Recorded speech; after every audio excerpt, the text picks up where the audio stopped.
दिल की बीमारी सिगरेट या किसी नशे वाली चीज़ से नहीं होती। मैं आपको समझाता हूँ। देखें, दिल में 4 वाल्व होते हैं, जो हमारे जिस्म में खून को आगे पहुँचाने के काम आते हैं। और बात रही वाल्व की, तो जो हम चिकनाई वाली चीज़ें खाते हैं, वो चिकनाई हमारे दिल में जमा होती है और इस तरह वो दिल के वाल्व में जम जाती है और जब खून अपना काम सही से नहीं कर पाता, तो ये हार्ट अटैक का सबब बनता है।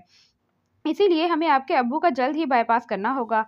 डॉक्टर कहकर उसे देखते हैं। ठीक है, आप ऑपरेशन शुरू करें, वो जल्दी से कहती है।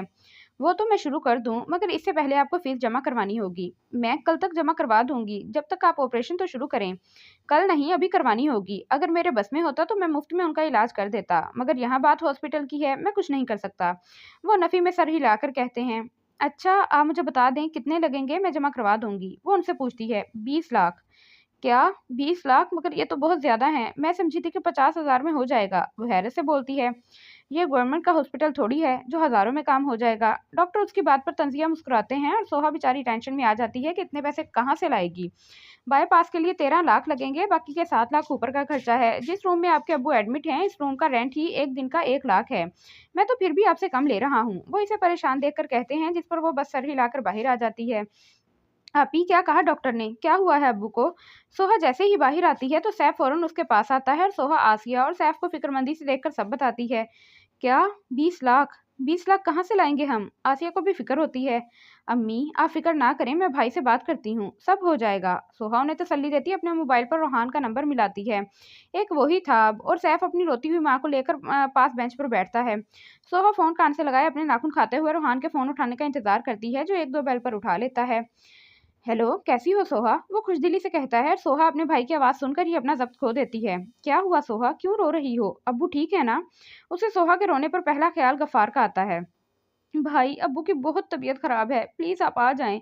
हम यहाँ बहुत अकेले हैं। मैं अकेले यहाँ कुछ नहीं सँभाल सकती, वो रोते हुए कहती है, जिस पर रोहान टेंशन में आ जाता है। अच्छा, मैं आता हूँ, मगर तुम बताओ तो हुआ क्या है अब्बू को? उसके पूछने पर सोहा उसे सब बताती है।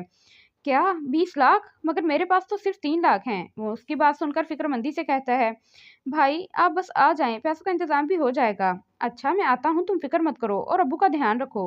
वो कहता कॉल काट देता है और सोहा फ़ोन कान से हटाकर आँसू साफ़ किए आसिया और सैफ के पास जाती है। यार पता करो, कहाँ रह गया है अर्जी? अभी तक आया क्यों नहीं? राबी, जो कशिश के फ्लैट में कब से अर्जी का इंतज़ार कर रही थी, तंग आकर पूछ ही लेती है। अच्छा, तुम इधर बैठो, मैं उसे कॉल करके आती हूँ। यहाँ सिग्नल प्रॉब्लम है। वो कहती बालकनी की तरफ जाती है और बालकनी में आकर आराम से दरवाज़ा बंद करती है। राबी, मुझे माफ़ करना, मैं तुम्हें यूँ बदनाम होता नहीं देख सकती। अगर तुम्हारे घरवालों को पता चल गया तो वो तुम्हारे साथ अर्जी को भी मार देंगे। मुझे माफ़ कर देना। वो मोबाइल में नंबर मिलाती खुद ही से कहती है, जबकि रो भी रही होती है। हेलो, अस्सलाम वालेकुम। वालेकुम अस्सलाम। कौन? कशिश के सलाम करने पर आगे से मर्दाना आवाज़ में जवाब आता है। जी, मैं आपकी खैर-ख़्वाह हूँ। वो अपने माथे से पसीना साफ़ करते हुए कहती है। क्या मतलब? कौन हो तुम? फ़ोन क्यों किया है? आगे से गुस्सैली आवाज़ में जवाब आता है। मैंने आपको ये बताने के लिए फ़ोन किया था कि आपकी बेटी 11 बजे लाहौर के बस अड्डे से एक लड़के के साथ मरी रवाना हो रही है। वो दोनों कोर्ट मैरिज करने वाले हैं। अगर हो सके तो अपनी बेटी को रोक लें। वो जल्दी से कहकर फ़ोन काटकर मोबाइल को अपने सीने से लगाकर एक गहरी सांस लेती है। फिर मोबाइल को सामने करे दोबारा कोई नंबर मिलाती है। हाँ कशिश, मैं बस निकलने वाला हूँ। नहीं, तुम थोड़ी देर तक आना, अभी तक राबी नहीं आई है और अच्छा नहीं लगेगा तुम इस वक्त मेरे घर पर आओ। वो घबराते हुए झूठ कहती है, जबकि हर थोड़ी थोड़ी देर बाद पीछे मुड़कर भी देखती है। अच्छा ठीक है, फिर मैं आधे घंटे तक निकलता हूँ। हाँ ठीक है, वो कहकर फ़ोन बंद कर देती है और जब फ़ोन इन करती है तो सामने ही अर्जी की मुस्कुराती हुई तस्वीर वॉलपेपर की ज़ीनत बनी होती है। अर्जी, मैं तुमसे बहुत मोहब्बत करती हूँ, लेकिन मैं राबी से भी करती हूँ। मैं कभी नहीं चाहूँगी कि अपनी मोहब्बत की खातिर तुम्हारी मोहब्बत तुमसे छीन लूँ, मगर जो रास्ता तुमने चुना है वो गलत है। तुम्हारे इस एक कदम से 2 ख़ानदान बदनाम हो जाएँगे। वो तस्वीर को देखकर कहती है, फिर अपने आँसू साफ़ किए कमरे की तरफ जाती है। क्या कहा अर्जी ने? कशिश के कमरे में आते ही राबी, जो बेचैनी से टहल रही होती है, उसे आता देखकर फ़ौरन उसके पास आती है। वो कह रहा है राबी को कहो बस स्टॉप पर आ जाए, मैं वहीं खड़ा उसका इंतज़ार कर रहा हूँ। वो अटकते हुए कहती है, क्या मैं अकेली जाऊँ? उसे हैरत होती है। हाँ, हम राइड मँगवा लेते हैं, तुम उसमें चली जाना। तुम भी चलो ना मेरे साथ। नहीं राबी, मैं नहीं जा सकती, तुम्हें पता तो है, यहाँ सब लोग मेरी देखभाल करते हैं। अगर मैं इस टाइम बाहर गई तो चौकीदार सबको बता देगा। वो ये बात सच कहती है। अच्छा ठीक है, फिर मैं चलती हूँ, बाहर से राइड मँगवा लूँगी। वो कहती अपनी चादर ओढ़कर बैग उठाए बाहर की तरफ जाती है। अपना ख्याल रखना राबी। कशिश उसे दरवाजे तक छोड़ने आती है।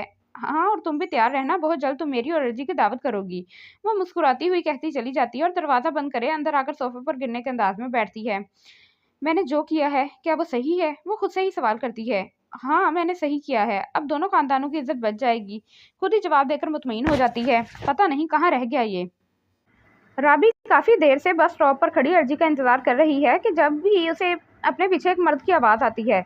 हमारा इंतजार तो नहीं कर रही थी बेटी। राबी जैसे ही मुड़ती है तो सामने अपने भाई बाप को देखकर उसके पांव से जमीन ही निकल जाती है। बाबा आप। हाँ, मैंने कहा था ना कि मैं खुद लेने आऊंगा, तो तुम इतनी जल्दी इधर क्यों आ गई? वो ऐसे बोलते हैं जैसे वाकई वो उसे लेने आए हों। चलो, घर में सब तुम्हारा इंतजार कर रहे हैं। वो मुस्कुराते हुए उसका हाथ इतनी जोर से पकड़ते हैं कि उसे अपना बातों में अपने जिस्म से अलग होता, तो उसे अपना बदन अपने जिस्म से है, तो उसे अपना बातों अपना अपने जिस्म से अलग होता महसूस होता है। पता नहीं ये क्या लिखा है। बैठो गाड़ी में, वो अभी मुस्कुराकर कहते हैं, जबकि वो अपने भाई को देखती है जो उसे गुस्से से घूर रहा होता है। वो जल्दी से उसे देखकर गाड़ी में बैठती है। बेटा, अपना फ़ोन देना। वो गाड़ी में बैठते ही कहते हैं, जिस पर वो अपना मोबाइल डरते हुए उनके हवाले करती है। ये मोबाइल बहुत ख़राब चीज़ है। वो मोबाइल को उल्टा सीधा करके कहते चलती हुई गाड़ी से बाहर फेंक देते हैं, जिस पर राबी बस थूक निकल कर रह जाती है। अच्छा बेटा, मैंने ये बताना था कि इस जुमे को मैंने तुम्हारा निकाह अपने दोस्त के बेटे के साथ रख दिया है, तो जो चीज़ चाहिए वो अपने भाई या अपनी माँ के साथ जाकर ले आना। अभी एक मोबाइल का गम क्या कम था जो ये निकाह। मैं ये निकाह कभी नहीं करूँगी। मैं सिर्फ अर्जी से अपनी बकवास बंद करो। अगर एक लफ्ज़ और कहा तो मैं इस अर्जी को जान से मार दूंगा। गाड़ी चलाता उसका भाई एकदम ही भड़क उठता है, जिस पर उसको चुप सी लग जाती है। उम्र में तो वो उससे 3 साल छोटा था, मगर था तो भाई ना। हर भाई की तरह उसमें भी गैरत थी, तो भला कैसे अपनी बहन के इस काम पर खुश होता। क्या मतलब नहीं आई? मैंने शाम में उसे कॉल की थी तो उसने कहा था कि वो टाइम पर पहुंच जाएगी। अर्जी कशिश की बात सुनकर माथे पर बल डाले पूछता है, पता नहीं, मुझे उसने कॉल करके कहा था कि वो अपने घर जा रही है, वो नहीं आएगी। अब वो घबराते हुए झूठ कहती है, तुम मुझसे कुछ छुपा रही हो? नहीं, मैं क्या छुपाऊंगी तुमसे। तुम अब घर चले जाओ, मेरे घर में ज़्यादा देर बैठना मुनासिब नहीं है। वो अपनी घबराहट छुपाते हुए कहती है, मैं अब कभी घर नहीं जा सकता। अब्बू मुझे कभी घर में घुसने नहीं देंगे। वो एक गहरी सांस लेकर कहता है, क्यों, तुमने क्या कहा उन्हें? कहीं ये तो नहीं कह दिया कि तुम शादी कर रहे हो? वो उसकी तरफ देखे पूछती है, हाँ, मैंने कहा था कि मैं एक लड़की से निकाह करना चाहता हूँ। अभी मैं उससे निकाह करके इधर ही लाऊंगा, मगर अब्बू ने मना कर दिया, तो मैंने भी गुस्से में कह दिया कि मैं शादी करूंगा तो बस राबी से। बस ये सुनना था, और अब्बू ने कहा कि अब तुम इस घर में कभी कदम मत रखना, मर गए हो तुम मेरे लिए। वो उसे सारी बात बताकर सर झटकता है। अब क्या करोगे तुम? मैंने पहले ही अपने एक दोस्त से बात कर ली थी, वो बाहर मुल्क में होता है। उसने कहा तुम आ जाओ, मैं तुम्हारी यहाँ अच्छी जॉब लगा दूंगा। मैंने सोचा था कि राबी को साथ लेकर जाऊंगा, मगर यहाँ तो राबी ने ही धोखा दे दिया। वो गुस्से में अपनी मुट्ठी बंद करे कहता है, छोड़ो अर्जी, वो तुम्हारे लायक ही नहीं थी। तुम बाहर जाकर वहीं अपनी फैमिली बना लेना। तुम बनोगी मेरी फैमिली? वो उसकी तरफ देखकर पूछता है, और कशिश उसके इस तरफ के सवाल पर एकदम हड़बड़ा जाती है। ये क्या बोल रहे हो तुम? मैं? कशिश, मुझसे झूठ मत बोलना। तुम्हारी डायरी, तुम्हारा मोबाइल मैं कुछ दिन पहले देख चुका हूँ। तुम मुझसे मोहब्बत करती हो ना? वो उसकी बात को काट कर पूछता है, अगर करती थी तो कभी कहा क्यों नहीं? मुझे लगता है मुझे इसी बात की सज़ा मिली है। राबी मुझे तभी छोड़कर चली गई है।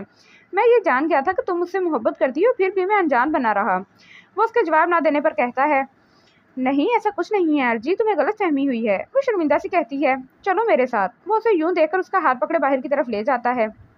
कहाँ ले जा रहे हो मुझे? छोड़ो मेरा हाथ।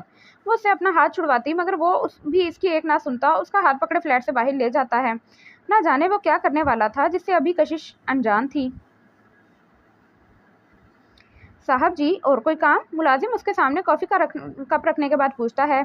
द खान, जो लाउंज में बैठा किसी गहरी सोच में गुम था, उसकी आवाज़ से ख्यालों से बाहर आता है। नहीं, बहुत शुक्रिया। वो कुर्सी की टेक छोड़कर कप उठाते हुए मुस्कुरा कर कहता है, जिस पर मुलाजिम भी सर हिलाता चला जाता है कि द खान की आवाज़ पर रुकता है। कल सुबह ऑफिस से पहले मुझे हॉस्पिटल जाना है, तो तुम चलना मेरे साथ। खैरियत साहब जी? मुलाजिम हॉस्पिटल का सुनकर पूछता है। हाँ, मेरे ऑफिस की एक वर्कर है, उनके वालिद की तबीयत ख़राब है, तो उनकी इयादत के लिए जाना है। वो एक सिप लेता हुआ कहता है, जी ठीक है। मुलाजिम कहता चला जाता है। वो कप रख कर अपना मोबाइल उठाता है। मोबाइल में जो सबसे ज़्यादा देखने वाली चीज़ थी वो थी राबिया, और वो उसकी तस्वीर को देख के मुस्कुरा रहा था। तुम्हें पता है राबिया, जोहा कह रही थी, मैं अब पहले जैसा दखान नहीं रहा। जैसे पहले मैं चुप रहता था, हर किसी पर बिला वजह गुस्सा करता था, मैं अब बदल गया हूँ। जब तो मेरे साथ थी, बिल्कुल वैसा। वो उसकी तस्वीर को देख के कहता है, और तस्वीर में 21 साल लड़की मुस्कुरा रही होती है। जोहा, लोग जो समझ रहे थे कि दखान ने कुछ नहीं सुना, वो सब सुन चुका था। उनकी बात बस जाहिर नहीं किया था। मगर शायद अब दखान वही बेरहम, बेहिस, हर वक्त गुस्से में रहने वाला दखान बनने वाला था। मगर किसके लिए, ये तो अब कल का सूरज ही बता सकता है। तुम कहाँ जा रहे हो? कशफ रोहान को सफरी बैग में कपड़े रखते हुए देखकर कहती है, मैं पाकिस्तान जा रहा हूँ। वो मसरूफ़ अंदाज में कहता है, क्या तुम पाकिस्तान जा रहे हो? कोई ज़रूरत नहीं वहाँ जाने की, छोड़ो कपड़े। वो उसके बैग से कपड़े निकालते हुए कहती है, कशफ, ये क्या बदतमीज़ी है, वापस करो मेरे कपड़े। रोहान को उसकी हरकत बिल्कुल पसंद नहीं आती। तभी वो उसके हाथ से अपने कपड़े छीनकर दोबारा बैग में रखता है और कशफ उसे यूं गुस्से में देखकर थोड़ी नरमी से पूछती है, रोहान तुम क्यों जा रहे हो पाकिस्तान? यहाँ किस चीज़ की कमी है हमें? मुझे यहाँ अपनों की कमी है। जो 5 साल मैंने इधर गुजारे हैं ना, वो बस मैं ही जानता हूँ कैसे गुजारे हैं, अपनों के बगैर। और अब अब्बू की तबीयत ख़राब है तो मुझे जाना होगा। वो बैग की जिप बंद करते हुए गुस्से से कहता है, क्या हुआ अंकल को? उनको हार्ट अटैक हुआ है, दूसरी बार। अब क्या वो भी नरम लहजे में कहता है, जिस पर कशफ उसे बस खामोशी से देखती है। तुम भी अपनी और बच्चों की पैकिंग कर लो जल्दी से। क्या मतलब हम भी अपनी पैकिंग कर लें? तुम कितने दिन के लिए जा रहे हो? वो जो खामोश खड़ी होती है एकदम चौंक कर पूछती है। हम दिनों के लिए नहीं, हमेशा के लिए जा रहे हैं, रोहान बोलता है और कशफ को लगता है जैसे इस कमरे की छत उस पर आ गिरी हो। क्या हमेशा के लिए? मगर क्यों? मैं और बच्चे इधर ही रहेंगे, तुम अपने अब्बू के ठीक होने तक उधर ही रुकना, बल्कि जब तक। कशफ, क्या हो गया है तुम्हें? क्यों तुम पाकिस्तान के नाम से घबराती हो, जबकि तुम वहीं पैदा हुई हो, वहीं अपनी तालीम मुकम्मल की। तुम्हें इधर आए हुए बस 5 साल हुए हैं। क्या तुम्हें इतना पसंद आ गया है दुबई कि तुम अपने मुल्क को ही भूल गई? रोहान उसकी बात काटकर गुस्से से कहता है। ये सच था, जब भी रोहान कशफ से पाकिस्तान का जिक्र छेड़ता तो कशफ फौरन ही बात बदल देती थी। हाँ, मुझे बहुत पसंद आ गया है।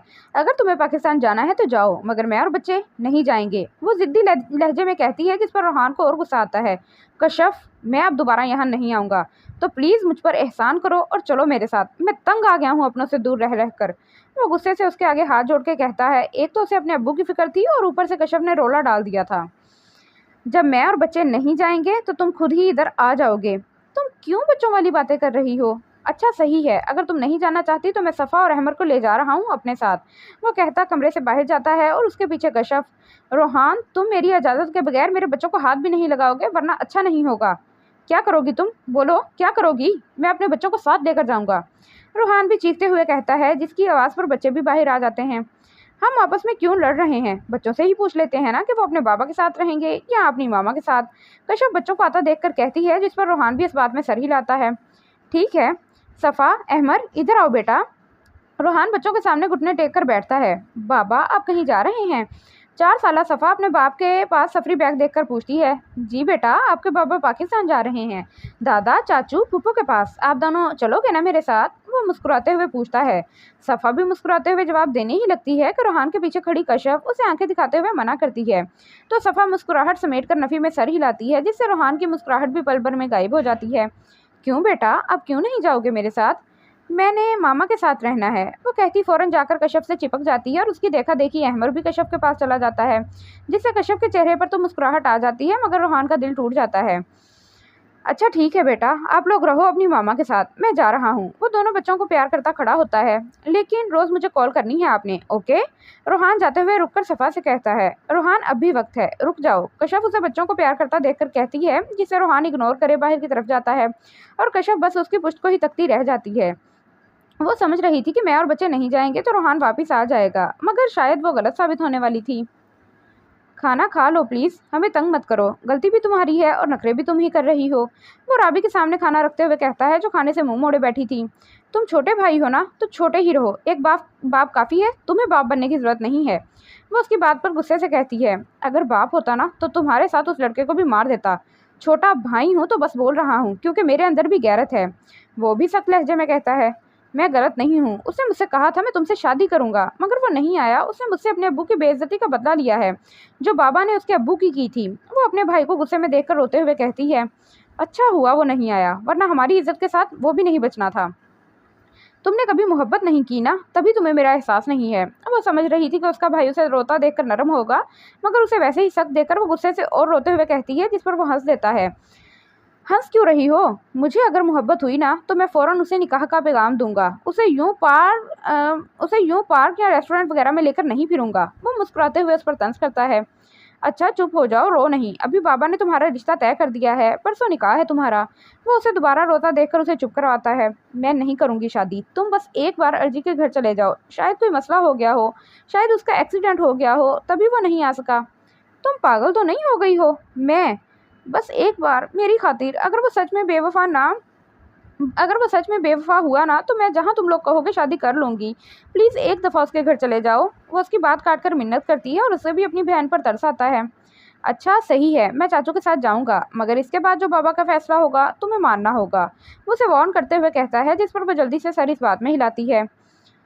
अब्बू ये थोड़ा सा खा लें। सोहा गफ़ार को परहेजी खाना खिलाते हुए कहती है। बस बेटा अब और नहीं, और तुम भी घर चली जाओ, जाकर आराम करो, कल से इधर ही हो। गफ़ार अपनी बेटी को देखकर कहते हैं, जी अब्बू चली जाऊंगी। वो सूप का बाउल रखते हुए कहती है, मगर इससे पहले आपके लिए एक सरप्राइज़ है। लेकिन आपको वादा करना होगा कि आप गुस्सा नहीं होंगे बल्कि खुश होंगे, और अगर बुरा भी लगा तो आप कुछ नहीं बोलेंगे। वादा करें। वो अपनी हथेली गफ़ार के सामने करे कहती है, जिस पर गफ़ार मुस्कुराते हुए अपना हाथ उसकी हथेली पर रखते हैं। वादा? मगर ऐसा भी क्या सरप्राइज़ जो तुम मुझसे इतने वादे ले रही हो? अब्बू सरप्राइज़ बताए थोड़ी जाते हैं। अच्छा अब्बू आप आराम करें जब तक मैं आती हूँ। वो अपने मोबाइल में एक मैसेज आता देखकर मुस्कुरा देती है। आप आराम करें। वो उनका तकिया ठीक करे बाहर आ जाती है। वो जैसे ही बाहर आती है तो सामने ही बेंच पर रोहान गर्दन झुकाए बैठा होता है और उसके बैग ये बता रहा था कि वो एयरपोर्ट से सीधा अस्पताल ही आया था। वो चलती हुई अपने भाई के सामने आ खड़ी होती है और न जाने कब के आंसू जो रुके हुए थे वो अपने भाई को सामने देखकर किसी समंदर की तरह शुरू हो जाते हैं। और रोहान जैसे ही सर उठाता है तो अपनी बहन को रोता देखकर फौरन खड़े होकर उसे सीने से लगा लेता है। सोहा रो क्यों रही हो? मैं आ गया हूँ ना। वो उसे चुप करवाता है। भाई मुझे लगा आप नहीं आएंगे। क्यों नहीं आता? जब मेरी सोहा ने मुझे बुलाया। वो उसे खुद से अलग करके उसे उसके आंसू साफ करता है। अच्छा अब्बू कैसे हैं? ठीक नहीं है। उसका हाथ पकड़ गफ़ार के रूम की तरफ जाती है तो रोहान अपना हाथ उसके हाथ से छुड़वा लेता है। क्या हुआ भाई? मेरे अंदर हिम्मत नहीं है अब्बू का सामना करने की। वो मुझे देखकर गुस्से में आ जाएंगे। उसे गफ़ार का डर होता है। कुछ नहीं कहेंगे अब्बू, बल्कि खुश होंगे आपको देखकर। चले मेरे साथ। वो उसे ज़बरदस्ती लेकर जाती है, जिस पर रोहान को भी मजबूरन जाना पड़ता है, जबकि दिल उसका घबरा रहा होता है कि ना जाने अब्बू का क्या रिएक्शन होगा। तो वह कमरे में दरवाज़ा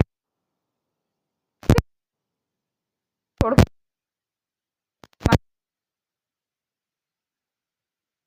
बाहर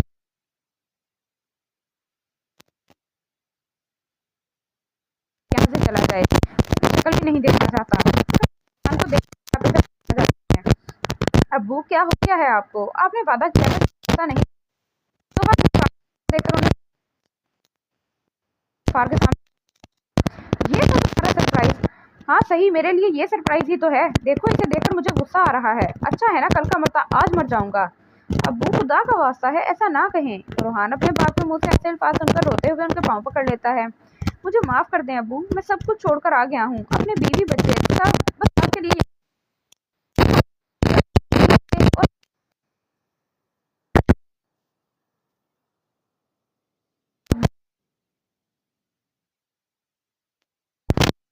और मेरी गलती थी अब्बू, मुझे माफ कर दें। बस मुझे आखिरी बार माफ कर दें। किसी बच्चे की तरह रोता दिल भी नरम। बेटा था उनका, कहाँ उसे ऐसे देख सकते थे। अब्बू माफ कर देना भाई को। सोहा भी अपने भाई को देखकर कहती है। अच्छा ठीक है अभी जाओ, मुझे नींद आ रही है। गफार बस इतना ही कहते हैं तो रोहान अपने बाप को हसरत से देखता बाहर आ जाता है और सोहा भी उसके पीछे जाती है। सर वार्ड नंबर 11 में है मिस सोहा के वालिद साहब। मुलाजिम खान को आकर कहता है, जो अभी हॉस्पिटल से आया होता है। अच्छा तो 11 नंबर कहाँ होना चाहिए फिर? वो ऐसी ही हर वार्ड पर नजर मारते हुए कहता है। साहब जी की तरफ इशारा करता है जो गफार के कमरे से निकल रही होती है।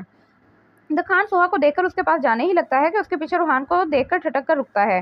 वो हैरत से उसे देखता है और न जाने कैसे उसके कान में सिसकियों की आवाज़ गूंजती है। वही सिसकी जिसने उसे चेंज करके रख दिया था, उसे हमेशा गुस्से में रहने वाला बना दिया था। अर्जी वो अपनी मुट्ठी बंद किए करे गुस्सा जब्त करता है। साहब जी क्या हुआ, आप रुक। मुलाजिम उसे कहता ही है कि उसकी सुर्ख आंख देखकर डर जाता है। चलो वापिस। वो सख्त लहजे में कहता लंबे लंबे ढक बरता बाहर की तरफ जाता है और मुलाजिम वही पुराना वाला दखान देखकर बस खुदा से खैर मांगता है कि ना जाने अब क्या होगा। मुलाजिम इस वजह से डर रहा था क्योंकि दुकान कुछ सालों से बहुत अच्छा हो गया था, हर किसी पर मेहरबान, मगर अब इसको दोबारा उस हालत में देखकर ना जाने क्यों उसे किसी खतरे का अंदेशा हो रहा था। मुलाजिम जैसे ही बाहर आता है तो दुकान गाड़ी के बाहर खड़ा होता है। कहाँ थे इतनी देर, क्यों लगा दी? अपना इलाज करवाने लग गए थे क्या? वो उसे आता देखकर गुस्से से दहाड़ता है, जिस पर वहाँ मौजूद लोग भी उसे मुड़कर देखते हैं और मुलाजिम बेचारा माफ़ी मांगकर जल्दी से आगे होकर गाड़ी का दरवाज़ा खोलता है तो दुकान भी उसे गुस्से की नज़र से देखकर गाड़ी में बैठता है। तुमने मुझसे निकाह राबी को दिखाने के लिए किया है ना? वो दोनों अभी घर ही पहुंचे होते हैं जब कशिश अर्जी से बोलती है, जो आते ही सोफे पर गिरने के अंदाज में बैठता है।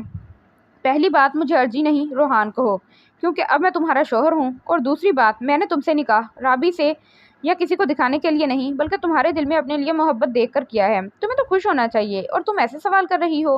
वो एक आईब्रो उठाकर बोलता है, नहीं, क्योंकि मैंने हमेशा तुम्हें राबी के साथ सोचा है। वो थोड़ा उसकी तरफ कदम बढ़ाकर कहती है, तो अब मेरे साथ खुद को देख लो, बल्कि देखने की ज़रूरत क्या है, मैं तुम्हारा ही हूँ। वो थोड़ा शरारत से कहता है, रोहान, मैं मजाक नहीं कर रही। मुझे तो राबी कशफ, अब दोबारा राबिया का नाम मत लेना। अगर तुम चाहती हो मेरी लाइफ सुकून से गुजरे तो प्लीज़ उसका नाम लेने से गुरेज करो। कल हमारी फ़्लाइट है दुबई की, अपनी पैकिंग कर लो। वो उसका हाथ पकड़े अपने पास बिठाकर प्यार से कहता है, जिस पर वो इस बात में सर हिलाती है। गुड, तुम जब तक आराम करो मैं आता हूँ। गुड गुड, तुम जब तक आराम करो मैं आता हूँ थोड़ी देर तक। वो मुस्कुराता हुआ खड़ा होता है।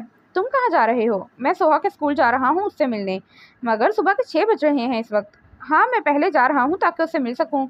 अभी वो अपनी दोस्त के साथ आती है और लेने उसे अब्बू आते हैं। तभी वो अपना मोबाइल उठाते हुए कहता है, अच्छा ठीक है। दखान अपने कमरे में आते ही दरवाज़ा पूरी जान लगाकर बंद करता है और अपना कोट टाई वॉच उतारकर बेड पर फेंक कर वहीं बेड पर दोनों हाथों से सर थामे बैठ जाता है।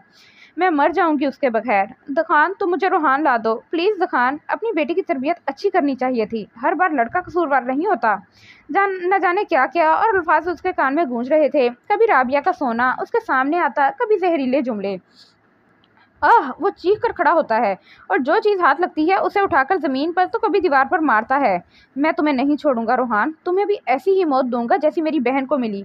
नहीं छोड़ूंगा तुम्हें। वो चीखते हुए पूरे कमरे का हाल ही बुरा कर देता है। नहीं नहीं, मैं तुम्हें क्यों कुछ कहूँ? मैं भी तुम्हारी बहन को मार दूंगा ताकि तुम्हें भी पता चले कि बहन का दुख क्या होता है। वो खुद से ही कहकर अपनी अलमारी की तरफ बढ़ता है और जब वापस आता है तो उसके हाथ में एक अदद गन होती है। वो गन को बेड पर फेंक कर मुलाजिम को आवाज़ देता है, इलाही बख्श, इलाही बख्श। जी जी साहब जी। इलाही बख्श किसी बोतल के जिन की तरह हाजिर होता है। ये साफ करो अभी मेरे सामने। वो बेड पर रखी नहीं बल्कि फेंकी गन की तरफ इशारा करता है और इलाही बख्श के तो गन देख के ही पसीने छूट जाते हैं। साहब जी, ये किस लिए? वो थूक निकल कर पूछता है। मैंने कहा साफ करो। वो उसके सवाल पर गुस्से से झाड़ता है, जिससे इलाही बख्श पूरा कांप जाता है और जल्दी से आगे बढ़कर कपड़ा लिए गन साफ करता है। जी आप कौन? 13 साला सैफ जब दरवाज़ा खोलता है तो अपने सामने 2 लड़कों और एक आदमी को देखकर पूछता है, गफ़ार साहब होंगे? एजाज मुस्कुराते हुए पूछते हैं, जी हैं। आप कौन? बेटा, हम उनसे मिलने आए हैं, आप उन्हें बुला दोगे? जी आप अंदर आ जाएं। वो दरवाजे के सामने से हटकर अंदर आने का रास्ता देता है और रास्ता मिलते ही अंदर आते हैं। तुम लोग चलो, मैं शूज़ उतार कर आता हूँ, दुकान हद को कहता है, जिस पर वो दोनों इस बात में सर हिलाकर अंदर की तरफ बढ़ते हैं। आप मेरी पायल जोड़ सकते हैं? 15 साला सोहा दुकान के सामने अपनी पायल करे कहती है। दुकान जो अपने शूज़ के लेस खोल रहा होता है उसकी आवाज़ पर सर उठाकर उसे देखता है। वो मासूम सी लड़की रेड फ्रॉक पहने अपनी पायल हाथों में लिए उसे देखकर कहती है। दुकान को वो लड़की बहुत प्यारी लगती है। वो मुस्कुराता हुआ उसके हाथ से पायल लेता है। जी मैं जोड़ सकता हूँ, मगर इसके बाद आप मुझे इनाम में क्या दोगी? जो आप कहोगे वो जल्दी से कहती है।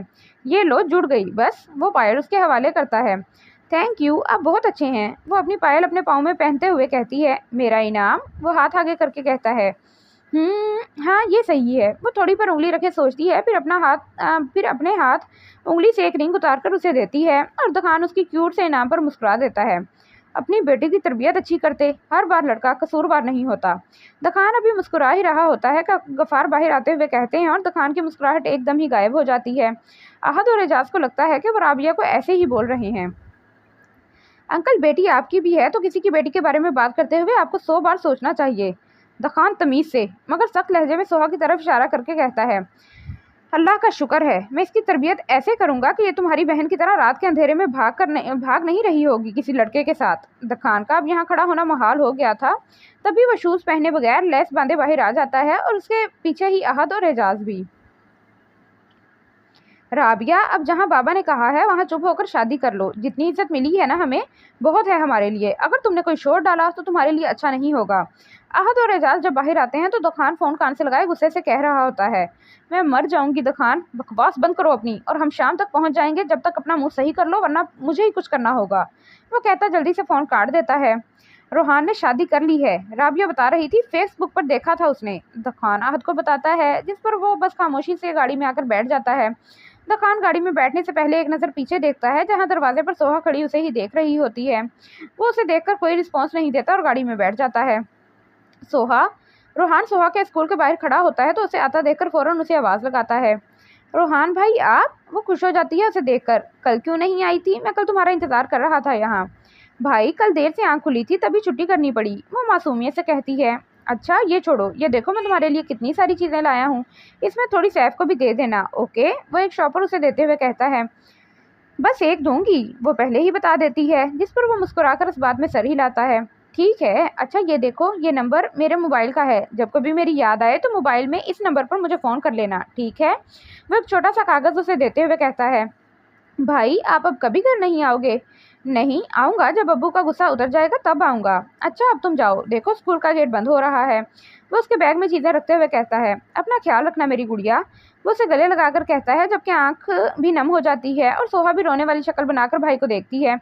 रोना नहीं है, मैं रोज़ कॉल करूँगा अम्मी के नंबर पे, वो उसे कहता है। तो वो भी इस बात में सर हिलाकर स्कूल की तरफ बढ़ती है और वो जब तक उसे देखता रहता है जब तक वो स्कूल के अंदर दाखिल नहीं हो जाती। दखान लोग जैसे ही हवेली पहुंचते हैं तो हवेली का अजीब ही मंजर होता है। क्या हुआ है, हवेली में इतना रश क्यों लगा हुआ है? दखान गाड़ी से उतरकर अपने मुलाजिम से पूछता है। वो साहब जी, राबिया बीबी ने छत से गिरकर खुदकुशी कर ली, उन्हें हॉस्पिटल लेकर गए हैं। दखान ये सुनते ही दोबारा गाड़ी में सवार होता है। उसे नहीं पता होता कि उसे आहद आवाज़ दे रहा है या कोई और, उसे बस जल्दी से जल्दी राबिया के पास पहुंचना था। वो तेज़ गाड़ी चलाकर जब हॉस्पिटल पहुंचता है तो राबिया अपनी आखिरी सांसें ले रही होती है। राबिया कुछ नहीं होगा तुम्हें, तुम ठीक हो जाओगी। वो डॉक्टर को हटाकर खुद उसके पास आता है जो फ़ोन में लथपथ होती है। दखान रोहान, मैं लेकर आऊँगा रोहान को, तुम सही तो हो जाओ, मैं वादा करता हूँ। वो उसकी बात सुने फ़ौरन उसका हाथ पकड़े कहता है, जिसमें वो नफ़ी में सर हिलाती है। दखान वो पूरा बोल भी नहीं पाती कि उसकी जान निकल जाती है। राबिया, राबिया क्या बोल रही थी? बोलो मुझे राबिया, उठो ना राबिया। वो उसका गाल थिपथिपाकर रोते हुए कहता है, मगर राबिया अब कभी नहीं उठ सकती थी। सॉरी, उनकी हालत देखकर ही मैंने कहा था, बस ये कुछ मिनट तक जिंदा रह सकती हैं। डॉक्टर उसकी आंखें बंद करे कहते हैं और दुकान वहीं रोता बैठता चला जाता है। दखान चले, और दुकान के पास आकर कहता है, जो राबिया की कब्र के पास ना जाने कब से खड़ा था। मैं रोहान को बर्बाद कर दूंगा, वो दांत पीस कर कहता है। दखान, ये अल्लाह की मर्जी है, अहद उसे समझाता है, जिस पर वो तंजियां हंस देता है। रोहान की मौत भी अल्लाह की मर्जी होगी, मुझे लगता है उसकी मौत मेरे हाथों लिखी होगी। दखान, जो हो गया सो हो गया। अब अहद की बात मुकम्मल भी नहीं होती कि दखान वहाँ से चला जाता है और अहद बस खामोशी से उसके पीछे जाता है। क्या हुआ रेहान, पैसों का इंतज़ाम हुआ? आसिया, जो अभी ही हॉस्पिटल आई होती है, आते ही रोहान से पूछती है, जो सोहा के साथ बेंच पर बैठा होता है। नहीं अम्मी, कोई भी इतनी बड़ी रकम देने के लिए तैयार नहीं है, सबने ही मना कर दिया है। वो एक गहरी सांस लेकर मायूसी से कहता है। उसके जितने भी जानने वाले थे वो सबसे पता कर चुका था, मगर कोई भी पैसे देने के लिए राज़ी नहीं हुआ। अब क्या होगा, कैसे करवाएंगे तुम्हारे अब्बू का इलाज? आसिया उसके बराबर में बैठकर रोने लग जाती है। अम्मी आप क्यों रो रही हैं? इस तरह तो आपकी तबीयत खराब हो जाएगी, इंशाल्लाह हो जाएगा पैसों का इंतज़ाम।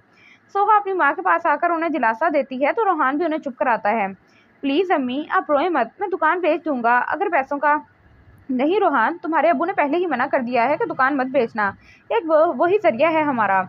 आसिया उसकी बात काट कर बोलती है, फिर कुछ याद आने पर सोहा की तरफ मुड़ती है। सोहा, तुम अपने बॉस से बात क्यों नहीं करती? वो भी तो लोगों की मदद करते हैं, उनसे बोल के देखो, शायद हमारी भी मदद करें।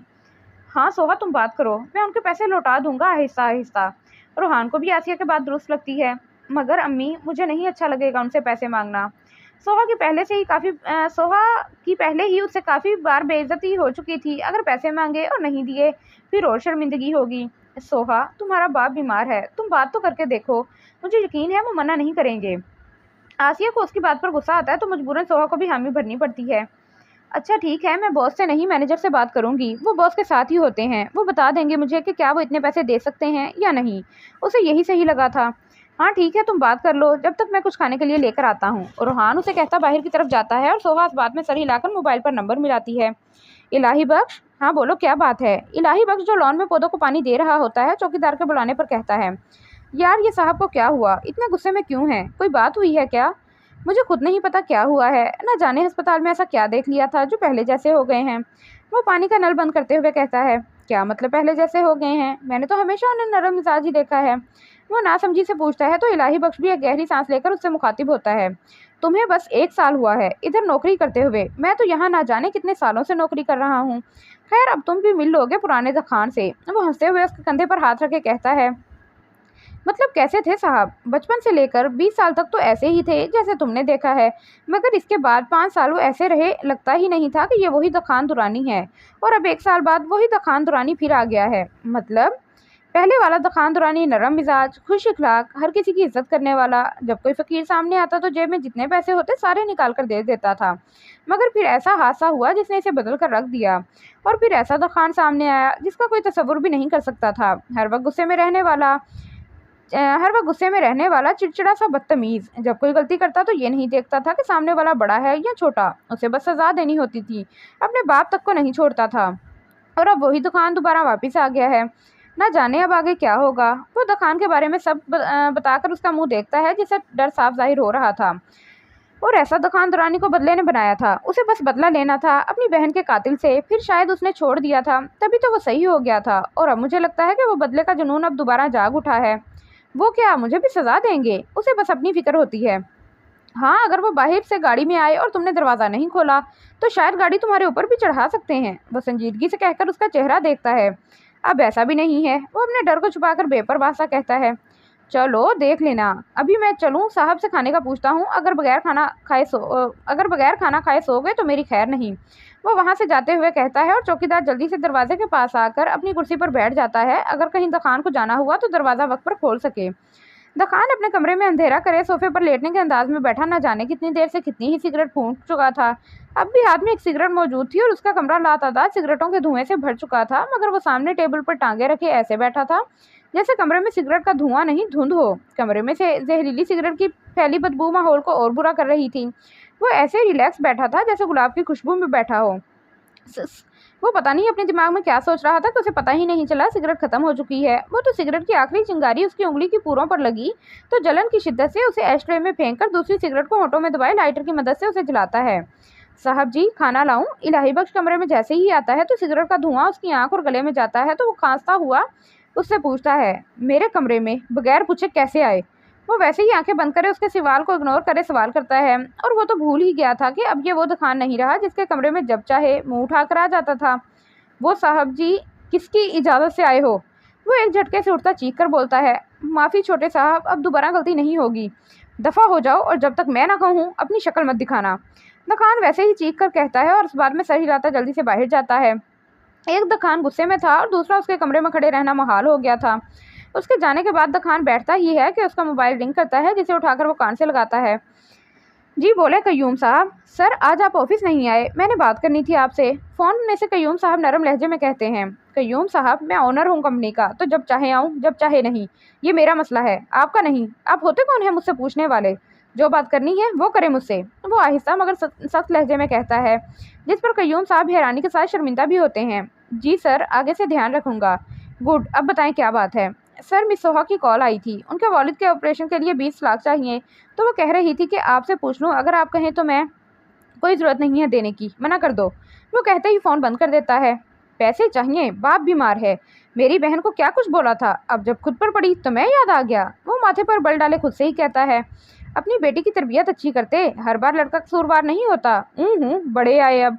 वो उनकी नकल उतारता है और फिर एक दम ही किसी ख्याल से चुप हो जाता है। बेटी, तरबियत, सोहा भी तो बेटी है, क्यों ना? वो कुछ सोचकर मुस्कुराता है।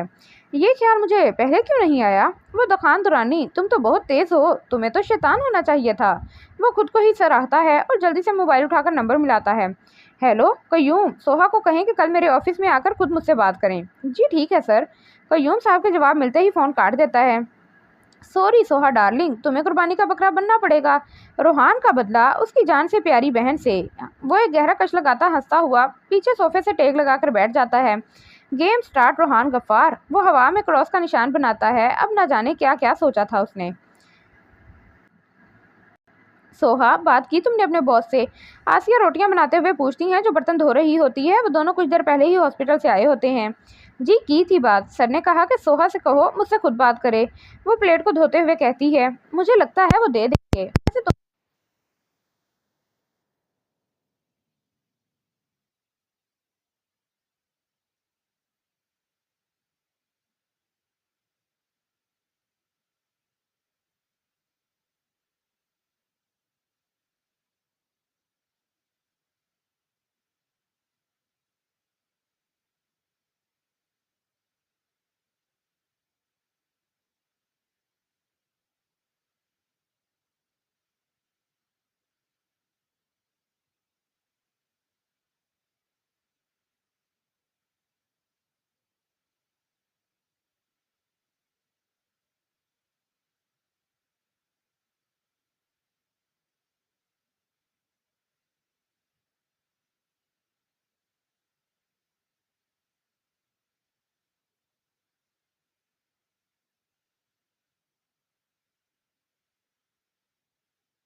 बुला लूँगा।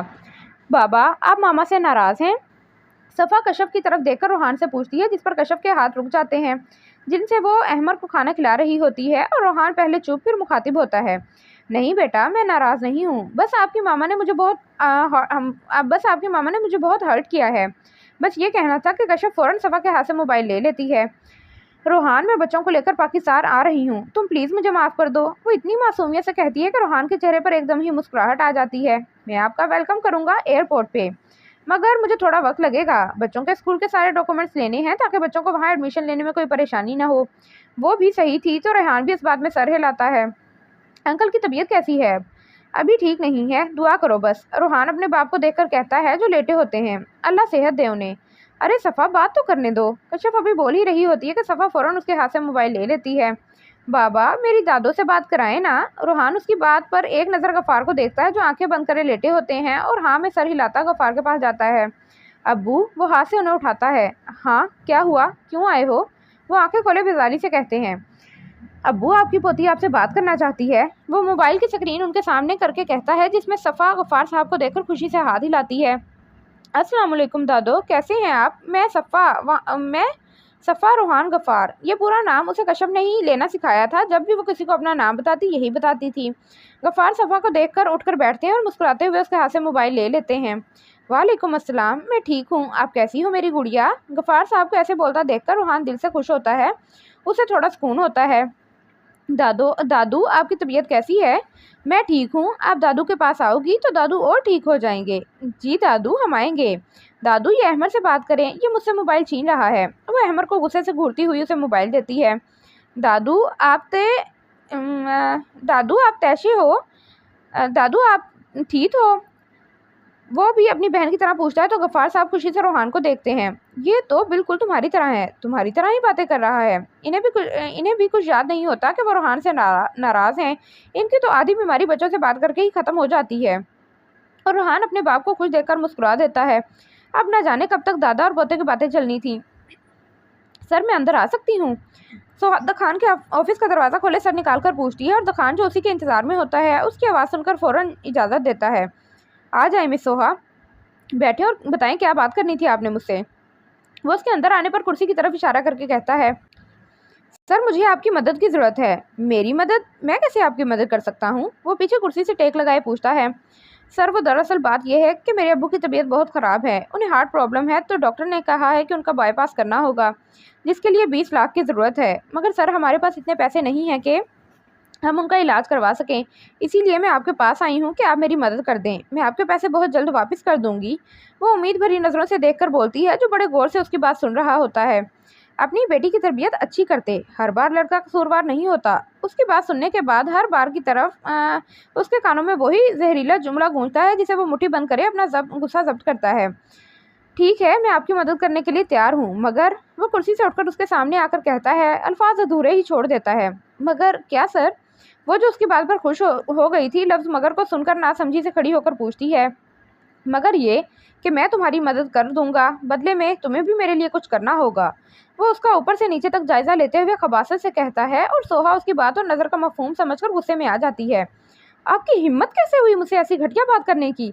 आपको शर्म आनी चाहिए, किसी मजबूर लड़की का फ़ायदा उठाते हुए। वो गुस्से में आपे से बाहर हो जाती है। बस कमी थी तो एक थप्पड़ मारने की, इसमें शर्म की कौन सी बात है? मैं आपकी मदद कर रहा हूँ तो उसके लिए आपको मेरी। आप जिसकी भी मदद करते हैं उनके साथ ऐसा ही करते हैं? वो उसकी बात काटे सख्त लहजे में कहती है, अरे नहीं नहीं, बस आपसे ही। आप हैं भी तो इतनी खूबसूरत ना, तो बंदा क्या करे। एक मिनट, आप कहीं मेरी बात का गलत मतलब तो नहीं ले रही? वो उसे देखकर पूछता है। आपकी बात से ही अंदाज़ा हो रहा है कि आप क्या कहना चाह रहे हैं। वो अब भी गुस्से में ही कहती है, अरे मैं वो नहीं कह रहा जो आप समझ रही हैं, मैं तो आपसे निकाह करना चाहता हूँ। वो टेबल से अपनी कमर लगाकर सीने पर हाथ बांधे कहता है, अच्छा, जब ऐसे बात नहीं बनी तो आप इस पाक रिश्ते का सहारा ले रहे हैं। अरे आपको तो शर्म। बंद करो अपनी बकवास। तुमने सोच भी कैसे लिया मैं ऐसी घटिया हरकत करूंगा? तुमने क्या अपने वो उसकी बात काटे गुस्से से उसके करीब होकर कहता बात अधूरी ही छोड़ देता है, और सोहा उसके गुस्से से कहने पर 2 कदम पीछे होती है। वो नाजुक सी लड़की की इस बुलडोज़र के सामने बोलती ही बंद हो जाती है। बोलो, निकाह करोगी मुझसे? ये निकाह बस कागजी होगा, मैं तुमसे कोई मुतालबा नहीं करूँगा। वो इसे यूं डरता देखकर थोड़ा नरम लहजे में कहता है तो सोहा भी थोड़ा संभल कर दोबारा अपने माथे पर बल ले आती है ताकि वो इसे कमजोर ना समझे। मगर आप मुझसे निकाह क्यों करना चाहते हैं? जैसे तुम्हारी मजबूरी है वैसे मेरी भी मजबूरी है। वो फिर से अपनी कमर पीछे टेबल से लगाए कंधे उचकाए कहता है, आप तो किसी को भी खरीद कर उससे निकाह कर सकते हैं, फिर मैं ही क्यों? उसे समझ नहीं आती भला उसकी क्या मजबूरी हो सकती है। तुम्हें भी तो खरीद ही रहा हूँ। वो उस पर तंज करके मुस्कुराता है तो सोहा शर्मिंदा सी हो जाती है। मैं तुम्हें 6 महीने बाद छोड़ दूंगा। ये रिश्ता कागजी होगा और आर्जी भी, किसी को पता नहीं चलेगा कि तुमने मुझसे निकाह किया है। ये बात मेरे और तुम्हारे बीच रहेगी। वो उसे शर्मिंदा देखकर और मजीद बताता है, अगर मैं निकाह ना करूं तो आप मुझे पैसे नहीं देंगे? वो इससे पूछती है जिस पर वो नफ़ी में सर हिलाता है। ठीक है, मुझे नहीं चाहिए, आप अपने पास रखें अपने पैसे। वो गुस्से से कहती बाहर की तरफ कदम बढ़ाती है, अगर तुम मुझसे निकाह करती हो तो मैं तुम्हें पैसे दे दूंगा, उससे तुम्हारे अब्बू का इलाज भी हो जाएगा। और तुम तो बेटी हो, अपने बाप के लिए इतना तो कर ही सकती हो। वो उसे जाते देखकर मुस्कुराते हुए कहता है, खुशकिस्मत हो जो मजबूरी में भी इतना अमीर और खूबसूरत शोहर मिल रहा है। उसके रोकने पर वो मजीद कहता है, लानत भेजती हूँ मैं ऐसी दौलत और हसीन शोहर पर।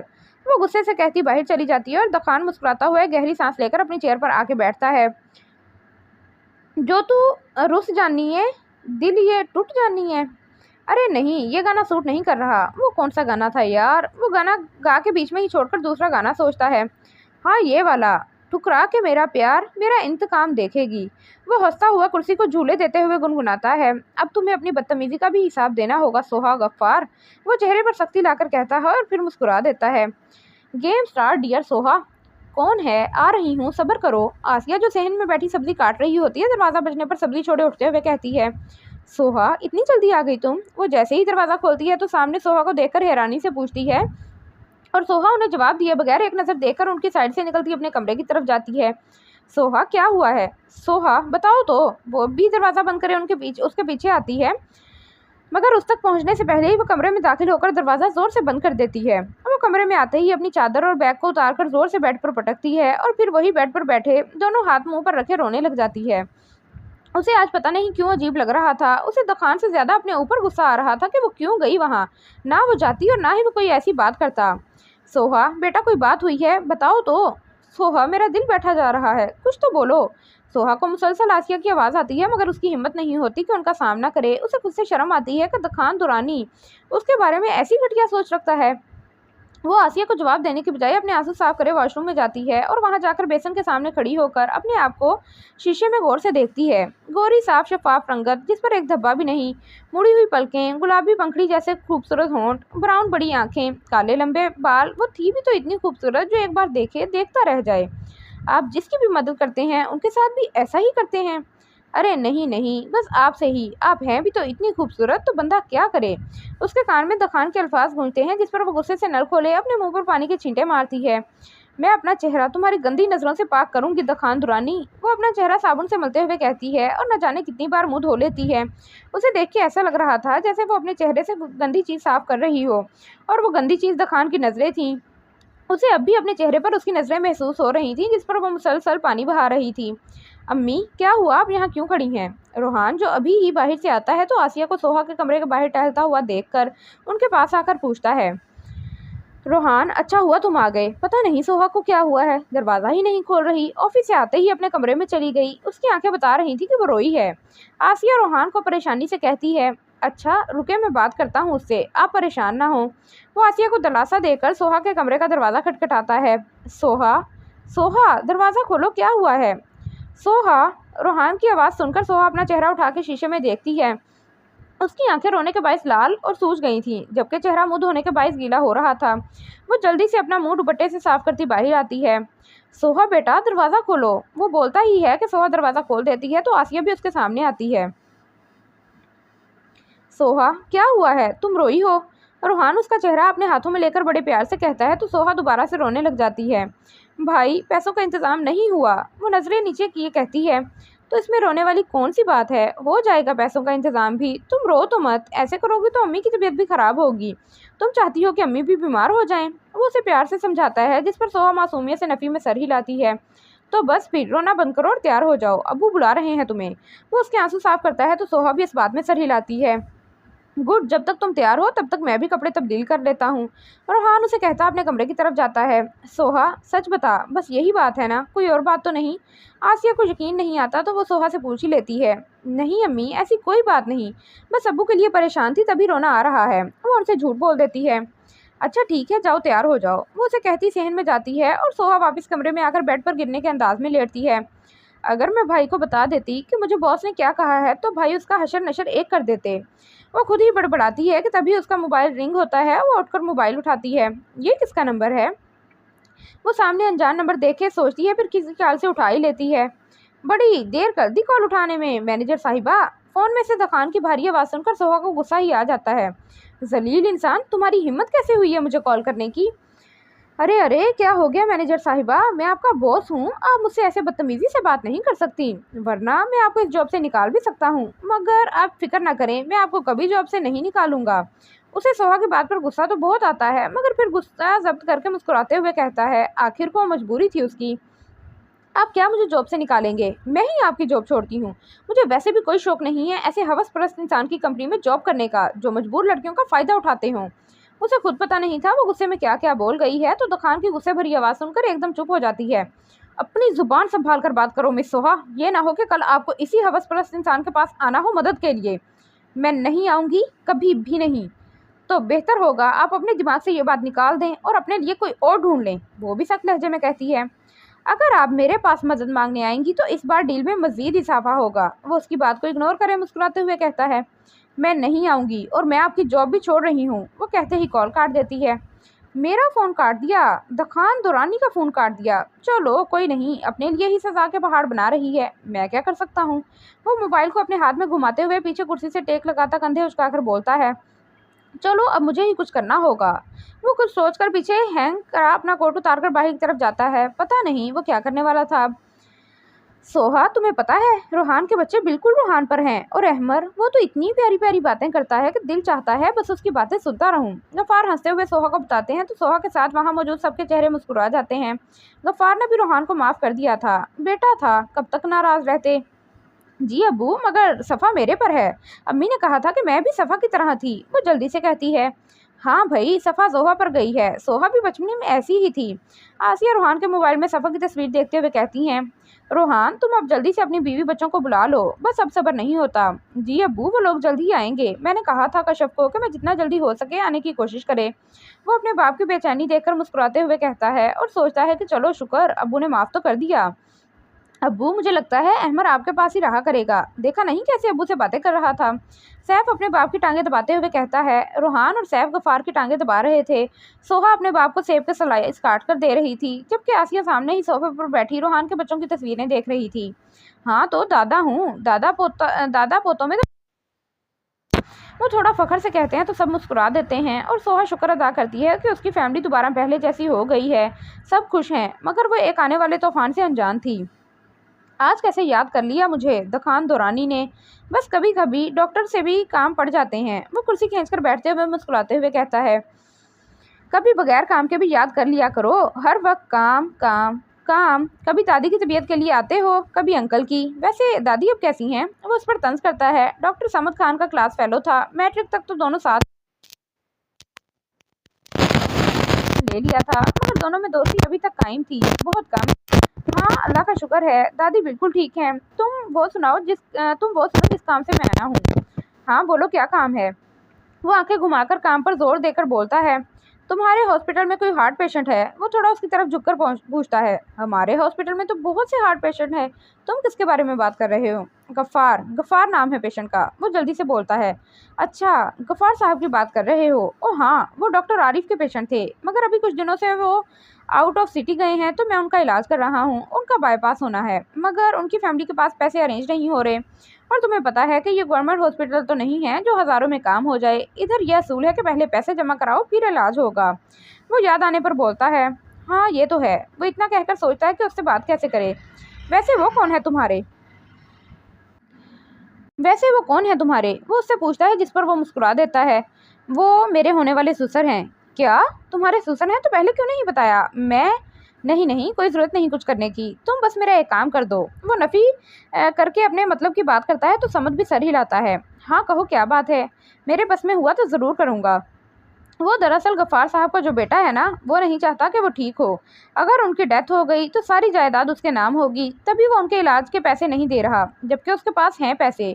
दखान इतनी सफाई से झूठ बोलता है कि कोई कह ही नहीं सकता कि ये झूठ बोल रहा है। उफ कैसा बेटा है, जायदाद के लिए बाप को मार रहा है, हद है वैसे। समद को रोहान पर गुस्सा आता है, उसने कहा ही ऐसे था कि बंदे को गुस्सा आ जाए।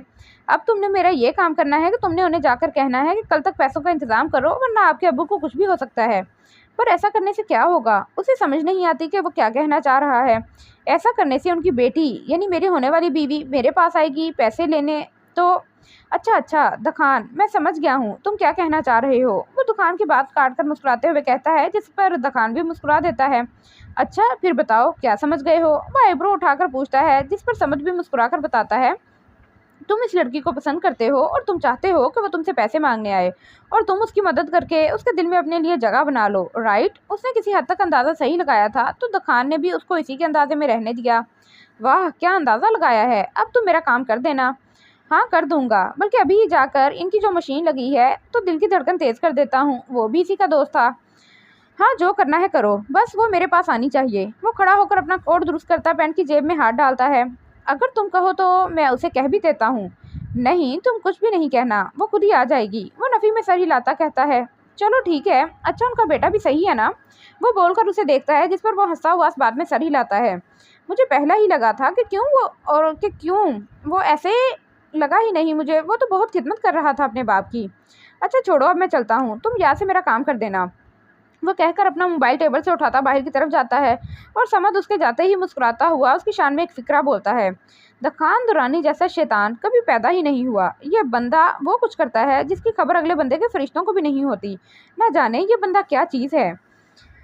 सोहा तुम चलो मैं आता हूँ। रोहान सोहा को बाहर जाने का कहकर गफ्फार के कमरे में जाता है और सोहा इस बात में सर हिलाती हुई हॉस्पिटल की सीढ़ियों की तरफ जाती है। वो सीढ़ियाँ वो सीढ़ियों की तरफ आती ही है कि उसे सीढ़ियों पर दखान खड़ा नजर आता है, जो उसकी तरफ पीट करके खड़ा फोन कान से लगाए किसी से बात कर रहा होता है। वो पहले हैरानी फिर उसकी पुश्त को नफरत से देखकर सीढ़ियां उतरती है। हाँ बस डील फाइनल। वो बात करते हुए जैसे ही मुड़ता है तो सामने सोहा को सीढ़ियों से उतरता देखकर उसके चेहरे पर मुस्कुराहट आ जाती है। वो जल्दी से कॉल काट कर उसके सामने हाथ करे उसका रास्ता रोके खड़ा हो जाता है, जिस पर सोहा पहले उसके हाथ और फिर उसे कहर भरी नजरों से देखती है। ज़हे नसीब आपका गुस्सा, उफ। वो मुस्कुराते हुए आंखें बंद किए कहता है, रास्ता छोड़े मेरा। उसे उसकी हरकत पर बहुत गुस्सा आता है तो वो सख्त लहजे में कहती है, और अगर ना छोड़ूं तो। वो उसके करीब होकर उसकी आंखों में देखे पूछता है, जिस पर सोहा 2 सीढ़ियां ऊपर होती है। पीछे हटें वरना मैं शोर मचा दूंगी। वो उसकी नज़रों से घबराते हुए कहती है, मचा दो मुझे क्या। वो पैंट की जेबों में हाथ डाले एक सीढ़ी ऊपर चढ़कर कंधे उचकाता है, जिस पर सोहा घबराकर एक सीढ़ी और ऊपर होती है। देखें मेरा रास्ता छोड़ दें वरना अच्छा नहीं होगा। वो उंगली उठाकर उसे वार्न करती है। वरना क्या करोगी तुम। वो मुस्कुराता हुआ एक सीढ़ी और ऊपर चढ़ता है, जिस पर सोहा का सबर जवाब दे जाता है और चट्टाक। सोहा खुद पर कंट्रोल नहीं कर पाती और जोर से उसके दाएं गाल पर थप्पड़ मार देती है। थप्पड़ इतनी जोर का था कि दखान का मुंह ही दूसरी तरफ झुक जाता है। वो अपने गाल पर हाथ रखे हैरानी और बेयकीनी से आंखें फाड़े सोहा को देखता है। उसे कहाँ तवक्का थी सोहा से इस थप्पड़ की। और सोहा बेचारी हैरानी से मुंह खोले अपना हाथ देखती है कि उसमें इतनी हिम्मत कहाँ से आ गई। मैंने कहा था कि मुझे तंग मत करें वरना अच्छा नहीं होगा, सॉरी। वो घबराती जल्दी से कहती उसको ऐसे ही हैरान छोड़कर उसकी साइड से निकलती ही है कि वो गुस्से से उसका बाजू दबोच कर अपनी तरफ खींचता है। वो तो शुक्र था कि वो दोनों जहाँ खड़े थे वहाँ कोई था नहीं, वरना तो दखान की इज्जत का जनाजा ही निकल जाता। तुम्हारी हिम्मत कैसे हुई है मुझे थप्पड़ मारने की, तुम जानती भी हो तुमने किसको थप्पड़ मारा है। वो आंखों में गुस्सा लिए इतनी जोर से उसका बाजू दबोच कर अपनी तरफ खींचता है कि सोहा को उसकी उंगलियां अपने बाजू के अंदर धंसती हुई महसूस होती हैं। छोड़े मेरा हाथ, अभी तो बस थप्पड़ मारा है, अगर दोबारा ऐसी हरकत की तो जूती भी उतार लूंगी। वो उससे जबरदस्ती अपना हाथ छुड़वाकर गुस्से से कहती वहां से चली जाती है और दखान गुस्से से उसकी पुश्त को तकता, इस थप्पड़ का बदला भी तुम्हें चुकाना होगा सोहा। गफ्फार तुम्हारी जिंदगी मैंने जहन्नुम नहीं बना दी तो मेरा नाम भी दखान दुरानी नहीं। वो गुस्से में कहता खुद भी अपनी मंजिल की तरफ जाता है। सोहा जब बाहर आती है तो रोहान कार के बाहर खड़ा उसका इंतजार कर रहा होता है। कार गफ्फार की ही थी, जो उसके बीमार होने की वजह से ही घर में खड़ी रहती थी। अब जबकि रूहान आ गया था तो वो मेहरान रूहान के इस्तेमाल में आ गई थी। सोहा कहाँ रह गई थी? तुमसे पहले बाहर आने के लिए निकली थी और देखो अब पहुंच रही हो। रूहान जो खुद लिफ्ट में आया होता है, सोहा को आते देखकर उसे डांटता है। भाई वो एक आंटी थी, उन्हें मदद चाहिए थी, तभी उनकी मदद कर रही थी। वो घबराते हुए कहती है, अच्छा ठीक है, मगर तुम कब रही हो? तुम्हें बुखार तो नहीं है? वो उसके हाथ देखता है जो कपकपा रहे होते हैं। वो दुकान के सामने तो गुस्सा कर रही थी, मगर वो डर कितना रही थी ये बस उसे ही पता था। आज पहली बार उसने किसी लड़के पर हाथ उठाया था, वो भी दुकान पर। नहीं भाई मैं ठीक हूँ, चले चलते हैं। वो जल्दी से गाड़ी का दरवाज़ा खोले बैठती है तो रोहान भी घूमकर ड्राइविंग सीट संभालता है। गाड़ी स्टार्ट होने पर जब सोहा बाहर देखती है तो दुकान उसे देखते हुए ढीठ बने मुस्कुरा रहा होता है। वो उसे देखे गुस्से से मुंह दूसरी तरफ किए, जिस पर दुकान उसे दिखाने के लिए अपने दिल पर हाथ रखता है, जैसे उसकी ये अदा दिल पर लगी हो। तौबा है, ये बंदा थप्पड़ खाकर भी नहीं सुधरा। वो उसकी हरकत देख चुकी होती है, तभी दिल में सोचती है। और दुकान उसकी गाड़ी निकल जाने के बाद अपनी मुस्कुराहट समेट कर वही गुस्से वाले मूड में आ जाता है, जैसे वो अभी मुस्कुराया ही ना हो। काम हो गया? समद एक नर्स से पूछता है। जी सर, मगर ऐसे उनकी डेथ भी हो सकती है, जो करना है जल्दी करें। नर्स घबराते हुए कहती है।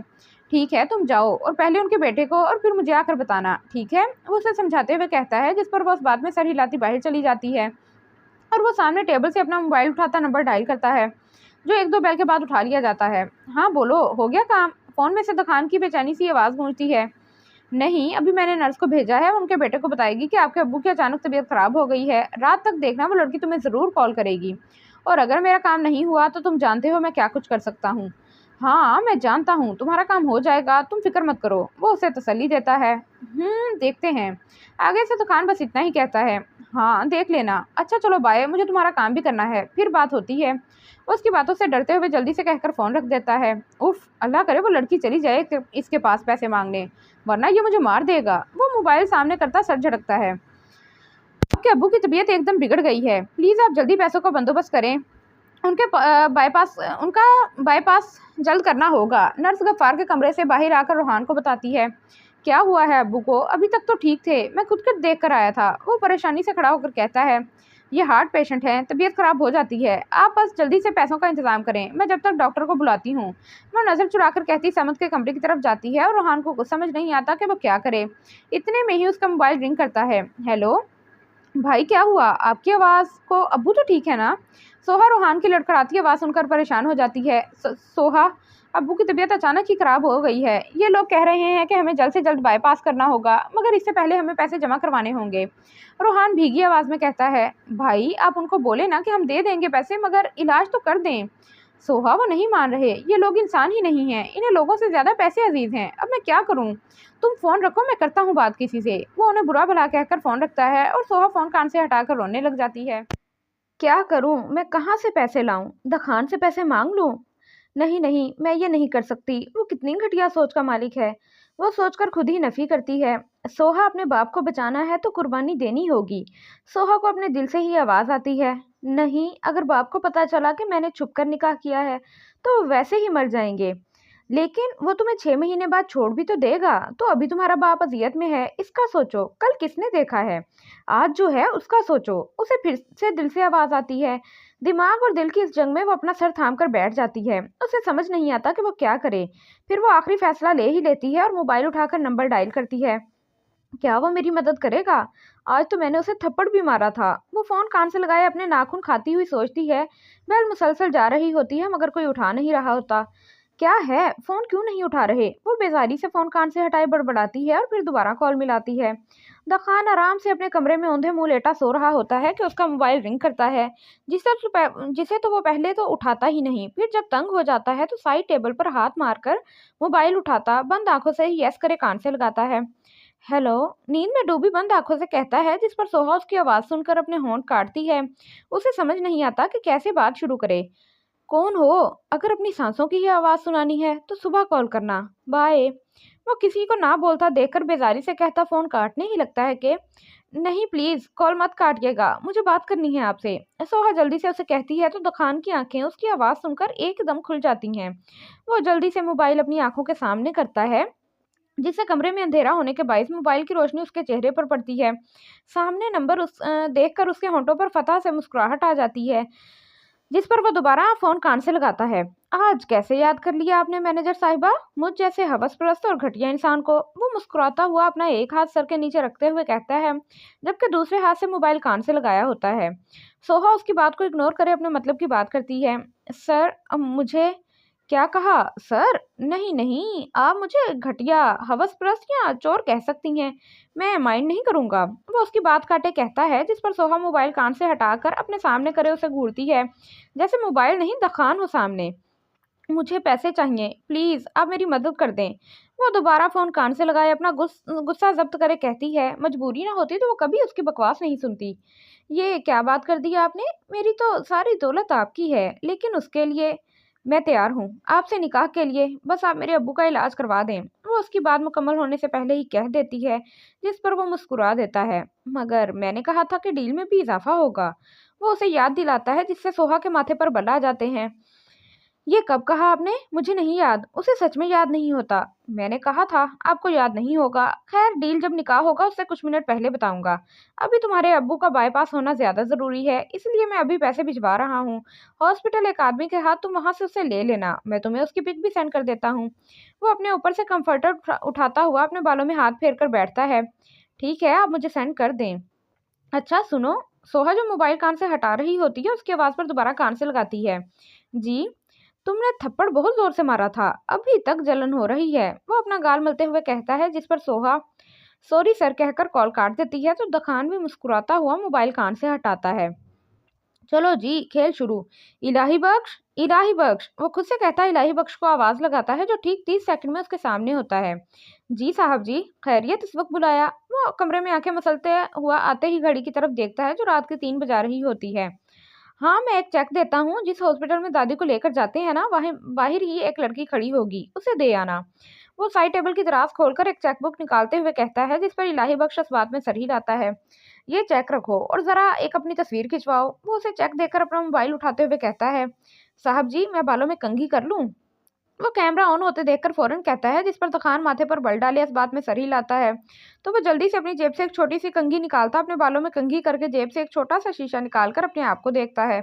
फिर जब यकीन हो जाता है कि अच्छा लग रहा है, तो दोनों चीजें दोबारा जेब में डालकर मुस्कुराते हुए हाथ बांधकर खड़ा हो जाता है।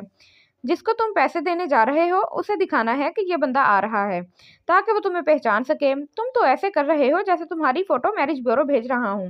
वो उसकी तस्वीर लेते हुए कहता है, क्या हुआ, जाओ अब। दखान जो तस्वीर सेंड भी कर चुका होता है, जब नजर उस पर जाती है, जो वैसे ही खड़ा उसके मोबाइल में झांक रहा होता है, तो गुस्से से कहता है, जी जी साहब। वो जल्दी से कहता उसके कमरे से बाहर चला जाता है और दुकान को सोचकर मुस्कुराता हुआ लेटकर अपनी नींद को आवाज लगाता है।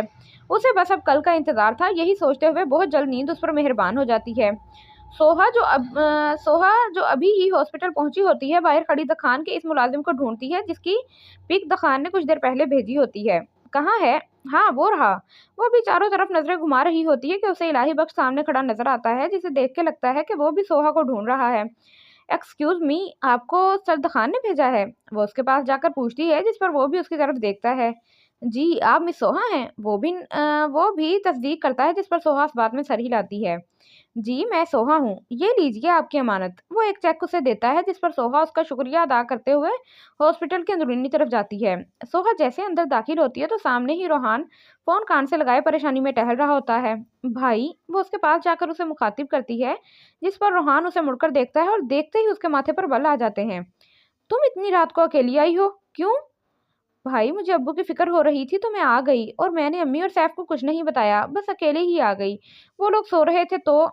सोहा, तुम्हें पता है सुबह के 4 बज रहे हैं, इस वक्त कौन लड़की घर से निकलती है? अगर रोहान उसकी बात काट कर कहता है, कि सोहा भी उसकी बात काट कर पैसे आगे कर देती है। भाई, ये पैसों का इंतजाम हो गया है, आप पहले ये जमा करा दें, फिर भले मुझे डांट लीजिएगा। वो नजरें नीचे करे कहती है, और रोहान उसके हाथ से पैसे लेकर हैरानी से उसे देखता है। ये पैसे? भाई, मेरे बॉस ने दिए हैं, मैंने दोबारा उन्हें कॉल की थी तो वो मान गए थे। सोहा आधा सच और आधा झूठ बताती है। पैसों का इंतजाम हुआ, आपके अब्बू की तबीयत बहुत खराब हो रही है। वही नर्स दोबारा आकर रोहान से कहती है, जी जी हो गया है, मैं जमा करवा रहा हूँ, आप लोग स्टार्ट करें बाईपास। रोहान जल्दी से कहता काउंटर की तरफ जाता है, और सोहा वहीं बेंच पर बैठकर दुआ करती है। हाँ बोलो, जाली डॉक्टर। दुकान आईने के सामने खड़ा अपनी टाई बनाते हुए कहता है, जबकि फोन उसने अपने कान के सामने ही स्पीकर पर करा होता है। ये जाली डॉक्टर किसको बोल रहे हो? समझ जो उसके मुंह से अपने लिए तारीफ सुनने का मुंतजिर था, अब अपने लिए ऐसे अल्फाज सुनकर गुस्से से बोलता है, अभी मैं बात किससे कर रहा हूँ? तुमसे, और डॉक्टर भी तुम हो, तो जाहिर सी बात है तुम्हें ही कहूंगा ना। वो अब अपने बाल बनाता है। खैर छोड़ो इन बातों को, मैंने तुम्हें ये बताना था कि गफार साहब का बाईपास कामयाब हो गया है। वो खुद ही बात बदल देता है। पता था वो जितना बोलेगा दखान उससे ज्यादा बोलेगा, और जब दखान बेइज्जत करने पर आए तो सामने वाला खुद ही अपनी इज्जत की खातिर चुप हो जाता था, क्योंकि उससे कोई जीत नहीं सकता था। चलो मुबारक हो, वो बच गए, वरना मैं समझ रहा था कि वो ऊपर ही ना चले जाएं। वो बेपरवाह सा कहता मोबाइल उठाकर अपने कान से लगाता है। इससे पहले स्पीकर ऑफ कर देता है। हाँ, और मुझे यकीन है कि तुम्हारा भी काम हो गया होगा। ना ना, अभी आधा हुआ है, अभी आधा बाकी है। समझो जो मेन काम था वो अभी रहता है। वो सीढ़ियों से उतरता हुआ कहता है, और साथ ही एक मुलाजिम उसके आने पर जूस का एक गिलास आगे करता है, जिसे वो थाम कर खड़े ही खड़े पीकर खाली गिलास उसे वापस करता है। साहब जी नाश्ता? नहीं, आज नाश्ता बाहर करना है। मुलाजिम के पूछने पर वो कहता बाहर की तरफ जाता है। खैर तो है, आज नाश्ता बाहर करोगे, कोई खास है क्या? समद उसकी बात सुनकर बोलता है, नहीं खास नहीं, बस मजबूरी में उसे खास बना रहा हूँ। मैं उसके सामने जाहिर करूंगा कि तुम मेरे लिए बहुत खास हो। वो मुस्कुराता हुआ कहता गाड़ी के पास आकर रुकता है, जिस पर सामने हाथ बांधे खड़ा मुलाजिम उसे देखकर फौरन आगे बढ़कर गाड़ी का दरवाजा खोलता है, तो वो गाड़ी में बैठ जाता है। मुझे तुम्हारी बातें समझ नहीं आती बिल्कुल भी, वो उसकी पहली जैसी बातों से चिढ़कर बोलता है, जिस पर दखान हंस देता है।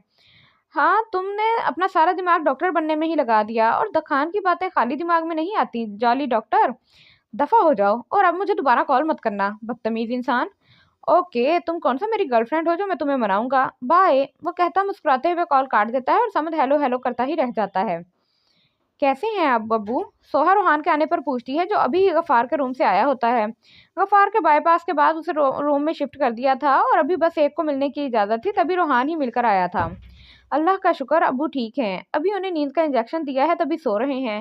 रूहान मुस्कुराता हुआ बताता है, तो सोहा के साथ आसिया और सैफ को भी तसल्ली होती है।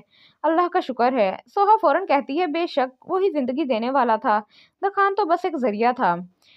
अल्लाह भला करे सोहा तुम्हारे बॉस का, कि जिसने सही वक्त पर हमारी मदद कर दी। आसिया सोहा को कहती है, जिस पर सोहा उन्हें देखती है। अम्मी, आपको क्या पता खुद को बेचकर ये पैसे मिले हैं, वरना दखान दुरानी रहम दिल हो ही नहीं सकता। वो अपनी माँ को देखकर जख्मी मुस्कुराहट के साथ सोचती है, हाँ सोहा, तुम्हें उनका शुक्रिया अदा करना चाहिए, इतनी रात में उन्होंने हमें पैसे दिए। रूहान भी उसे कहता है, तो वो उस बात में सर ही लाती है। अम्मी, मुझे ऑफिस जाना होगा, काम था एक, अगर आप कहो। हाँ हाँ, जाओ तुम, और सैफ को भी लेकर जाना, उसे भी कॉलेज भेज देना, तुम्हारे अब्बू के पास मैं और रोहान है, तुम इधर की फिक्र मत करना। आसिया उसे कहती है, जिस पर वो सैफ के साथ बाहर की तरफ जाती है। आपी, मैं आज की छुट्टी कर लूं, फिर कभी नहीं करूंगा, पक्का? सैफ बाहर आकर सोहा से मजलूम सी शक्ल बनाकर कहता है, चुप होकर चलो, वैसे ही तुम्हारी बहुत छुट्टियां हो गई हैं, ये ना हो तुम्हें कॉलेज से ही निकाल दें। वो उसे गुस्से की नजर से देखकर बोलती है, जिस पर सैफ बुरा सा मुंह बनाकर उसके साथ चलता है। मुंह सही करो और रिक्शा रोको, वो उसका मुंह देखे कहती है, जिस पर वो बेजार सा मुंह बनाकर पहले उसे देखता है, फिर आगे होकर एक रिक्शे की तरफ हाथ करता है। मेरा निकाह है और मेरा अपना कोई नहीं होगा। दखान ऑफिस की ग्लास वॉल के सामने खड़ा सिगरेट होंठों में दबाए सोचता है, फिर किसी ख्याल के तहत मुस्कुराता हुआ मुड़कर टेबल से मोबाइल उठाकर एक नंबर मिलाता कान से लगाता है। बेल जाती है, और 2 बेल के बाद कॉल रिसीव भी कर ली जाती है। आपने गलती से फैज मलिक को कॉल मिला दी है दखान दुरानी। फोन जैसे ही रिसीव होता है तो सामने से फैज की आवाज़ गूंजती है। नहीं, मैंने फैज मलिक को ही कॉल मिलाई है। वो सिगरेट का धुआं हवा के सुपुर्द करते कहता है, कहीं मैं ख्वाब तो नहीं देख रहा, आप जनाब ने मुझे कॉल की? उसे यकीन नहीं आता। Okay bye. उसे गुस्सा आता है, वो कहता फोन रखने ही लगता है कि फैज रुको रुको, मैं मजाक कर रहा था, तुम तो सीरियस ही हो गए। फैज के कहने पर दखान दोबारा मोबाइल कान से लगा लेता है। वैसे किस वजह से मुझ गरीब को याद किया आपने? उसे पता था जरूर कोई काम तो होगा। मैं निकाह कर रहा हूँ, तो कोई मेरा अपना यहाँ मौजूद नहीं है, और ना ही मैं किसी को बुलाना चाह रहा हूँ, इसीलिए मैंने सोचा चलो दोस्त ना सही दुश्मन को ही अपनी खुशी में शामिल कर लूं। वो मुस्कुराते हुए कहता है, क्या तुम निकाह कर रहे हो? कब और किससे? उसे हैरत का झटका लगता है। लड़की से कर रहा हूँ, और आज तो जाहिर सी बात है लड़की से ही करेगा, लड़के से तो करने से रहा है। एक लड़की मुझे पसंद आ गई, तो बस निकाह कर रहा हूँ, तुम दोपहर 2 बजे तक कोर्ट पहुंच जाना। वो आधी बात बताता है। मैं पहुंच जाऊंगा, मगर ये बताओ लड़की है कौन? उसकी सुई अभी भी वहीं अटकी थी। लड़की इंसान है, और अल्हम्दुलिल्लाह मुसलमान भी है। दखान भी कहाँ सही से जवाब देने वाला था। लड़की कहाँ से है, मुझे ये बताओ। यार तू मेरी माँ है जो इतना पूछ रहा है? अभी आएगा तो देख लेना, अभी मैं फ़ोन रख रहा हूँ, तेरी भाभी को भी कॉल करनी है। अच्छा, चल सही है बाय। फैज़ के कहते ही वो फ़ोन काट देता है और फिर सोहा का नंबर डायल करे फ़ोन कान से लगाता है। आपी, नाश्ता तो बना दें, मुझे देर हो रही है। सोहा जो अपने बालों की चोटी बना रही थी, सैफ की आवाज़ सुन के जल्दी से पोनी लगाकर बाहर आती है। सब्र तो ज़रा सा भी नहीं है तुम्हें, पता है मुझे भी जॉब पर जाना है तो मैं तैयार भी ना हूँ। वो सैफ को गुस्से से देखकर किचन की तरफ जाती है। आपी, मैं बोल भी रहा था कि आज रहने दें, मैं कल चला जाऊंगा, मगर आपको ही लगी थी कि कि नहीं आज ही जाओ। वो उसके किचन में जाते ही इतनी तेज आवाज से बोलता है कि उसे चली जाए। आपी, आपकी कॉल आ रही है। सैफ जो टेबल पर बैठा नाश्ते का इंतजार कर रहा होता है, सोहा के मोबाइल पर कॉल आते देखकर मोबाइल हाथ में लेकर सोहा को बोलता है, उठा लो, मेरे हाथ में भी आटा, मेरे हाथ में है, मेरा हाथ अभी आटे में हो रहे हैं। सोहा किचन से ही आवाज लगाती है तो सैफ भी उसकी बात सुनकर कॉल उठाकर कान से लगाता है। हेलो, कौन? दखान जो मुस्कुराता हुआ सोहा की आवाज का मुंतजिर था, आगे से किसी लड़की की आवाज पर मोबाइल कान से हटाकर अपने सामने करता है। ये मैंने किसको कॉल मिला दी? वो कहता दोबारा मोबाइल कान से लगाता है। ये मिस सोहा गफार का नंबर नहीं है? हैरानगी से पूछता है। जी, ये सोहा गफार का ही नंबर है। आप कौन है? मैं बॉस हूँ उनका। आप उन्हें मोबाइल दें, मुझे बात करनी है उनसे। अच्छा, आप बॉस हैं? आपका बहुत बहुत शुक्रिया, आपने हमारे अब्बू के इलाज के पैसे दिए। वो खुशी से कहता है तो दुकान उसकी बात सुनकर मुस्कुरा जाता है। कोई बात नहीं, अब आप मेरी बात करा दें, सोहा से मुझे एक ज़रूरी बात करनी है। उसे सोहा से बात करनी थी बस। जी, मैं अभी करवाता हूँ। आप पी क्या है, देख नहीं रहे नाश्ता बना रही हूँ। सोहा उसकी आवाज़ सुनकर गुस्से से कहती है और तखान फ़ोन से उसकी बात सुनकर एक कश लगाता मुस्कुराता है। आपी, आपके बॉस की कॉल है, शायद कोई काम है उनको आपसे। बस ये कहना था कि सोहा जो पराठा बेल रही थी फौरन छोड़े, उसके हाथ से मोबाइल लेती है, अपने हाथ तक साफ नहीं करती। अस्सलाम वालेकुम सर। वालेकुम अस्सलाम। आप आई नहीं मैनेजर साहिबा, कहीं अपना वादा भूल तो नहीं गई? वो सिगरेट को एश में मसल कर पूछता है। नहीं सर, मुझे याद है, मैं बस आने ही वाली थी कि आपका फ़ोन आ गया। वो चाय का चूल्हा बंद करे कहती है, मगर आप तो नाश्ता बना रही थी मेरे ख्याल से। वो एक और सिगरेट को अपने होठों से लगाकर लाइटर की मदद से जलाता हुआ कहता है, जी सर, अब वो बस ये बना कर आ रही हूँ। उसे समझ नहीं आती कि क्या कहे। अच्छा चले, फिर मेरे ऑफिस में आ जाइएगा, मैं आपका वेट कर रहा हूँ। जी सर। वो कहकर फ़ोन बंद करती है और मोबाइल रखे सामने बस देखती है। क्या मैं आज सोहा गफ्फार से सोहा द खान हो जाऊंगी? क्या शर्तें होंगी उनकी? वो यही सोच रही होती है कि सैफ की आवाज़ से ख्यालों से बाहर आती है। आप ही नाश्ता दे दें, मैंने जाना भी है फिर। हाँ, ये नाश्ता बन गया है, तुम कर लो, मैं वहीं से कुछ लेकर खा लूंगी। वो चाय और पराठा उसे देते हुए कहती है तो सैफ लेकर किचन से बाहर चला जाता है और वो अपने बारे में सोचकर ही फिक्र में होती है कि ना जाने अब क्या होगा, उसकी क्या शर्तें होंगी। उसकी मजबूरी थी, अगर वो निकाह से इनकार कर देती तो दखान कुछ भी कर सकता था। उसकी मेहरबानी यही थी कि उसने उसके अब्बू का इलाज करवा दिया था। यही सब सोचते वो बर्तन समेटकर किचन से बाहर जाती है। सोनिया सर खान अभी तक नहीं आए। सोहा जैसी कंपनी में दाखिल होती है तो रिसेप्शन पर बैठी एक लड़की से पूछती है, नहीं आ गए हैं, अभी तो कॉन्फ्रेंस रूम में मीटिंग में हैं, क्यों तुम्हें कोई काम था? वो लड़की बताकर सवाल करती है जिस पर सोहा इस बात में सर हिलाकर अपने कंप्यूटर की तरफ जाती है जहां वो बैठकर काम करती थी। क्या मैं जो करने जा रही हूँ वो सही है? वो चेयर पर बैठकर खुद से सवाल करती है। नहीं, बिल्कुल गलत है, मैं तो अपने घर वालों को धोखा दे रही हूँ, मुझे नहीं करना चाहिए निकाह। हाँ, मुझे चले जाना चाहिए। वो खुद से फैसला लेकर उठने ही लगती है कि कॉन्फ्रेंस रूम का दरवाज़ा खोलते ही द खान बाहर आता है और सोहा द खान को देखकर फौरन ही अपनी सीट पर दोबारा बैठ जाती है। शुक्र था कि अभी तक द खान ने सोहा को देखा नहीं था, ये सोहा सोचती है। द खान पैंट की जेबों में दोनों हाथ डाले पूरी वजाहत के साथ उसके सामने से गुजरता ही है कि थोड़ा आगे जाकर एकदम रुक जाता है, जिसे उसने देख लिया हो, और फिर एड़ी के बल थोड़ा घूमता गर्दन मोड़कर उसे देखकर मुस्कुराता है। जबकि सोहा मुसलसल अपने हाथ को कीबोर्ड पर हरकत देते हुए अपनी घबराहट को छुपाने की नाकाम कोशिश करती है। द खान चलता हुआ उसके पास आ खड़ा होता है जिस पर सोहा कंप्यूटर से नजर हटाकर उसे देखती है। अस्सलाम वालेकुम सर। वालेकुम अस्सलाम। मिस सोहा, मेरे ऑफिस में आए। वो कहता अपने ऑफिस की तरफ जाता है और सोहा आंखें बंद करे एक लंबा सांस लेकर खड़ी होती है। सर, मैं आ जाए मैनेजर साहिबा, आपका ही इंतजार था। वो उसकी बात पूरी होने से पहले ही इजाजत दे देता है जिस पर सोहा इजाजत मिलते ही अंदर दाखिल होती है। बैठें। वो उसकी तरफ देखता सामने कुर्सी की तरफ इशारा करता है तो सोहा भी उसके कहने पर बैठ जाती है। दखान उसके बैठने पर पीछे कुर्सी से टेक लगाए थोड़ी पर हाथ फेरते हुए उसका जायजा लेता है जो लाइट पिंक कलर की शलवार कमीज पर ब्लैक कलर की चादर पहने बगैर मेकअप किए ही हसीन लग रही होती है। सोहा को मुसलसल उसकी नजरें अपने ऊपर महसूस होती हैं, जिस पर वो नीची नजरें करे, अपनी चादर को मुट्ठी में करे, अपना गुस्सा जब्त करती है।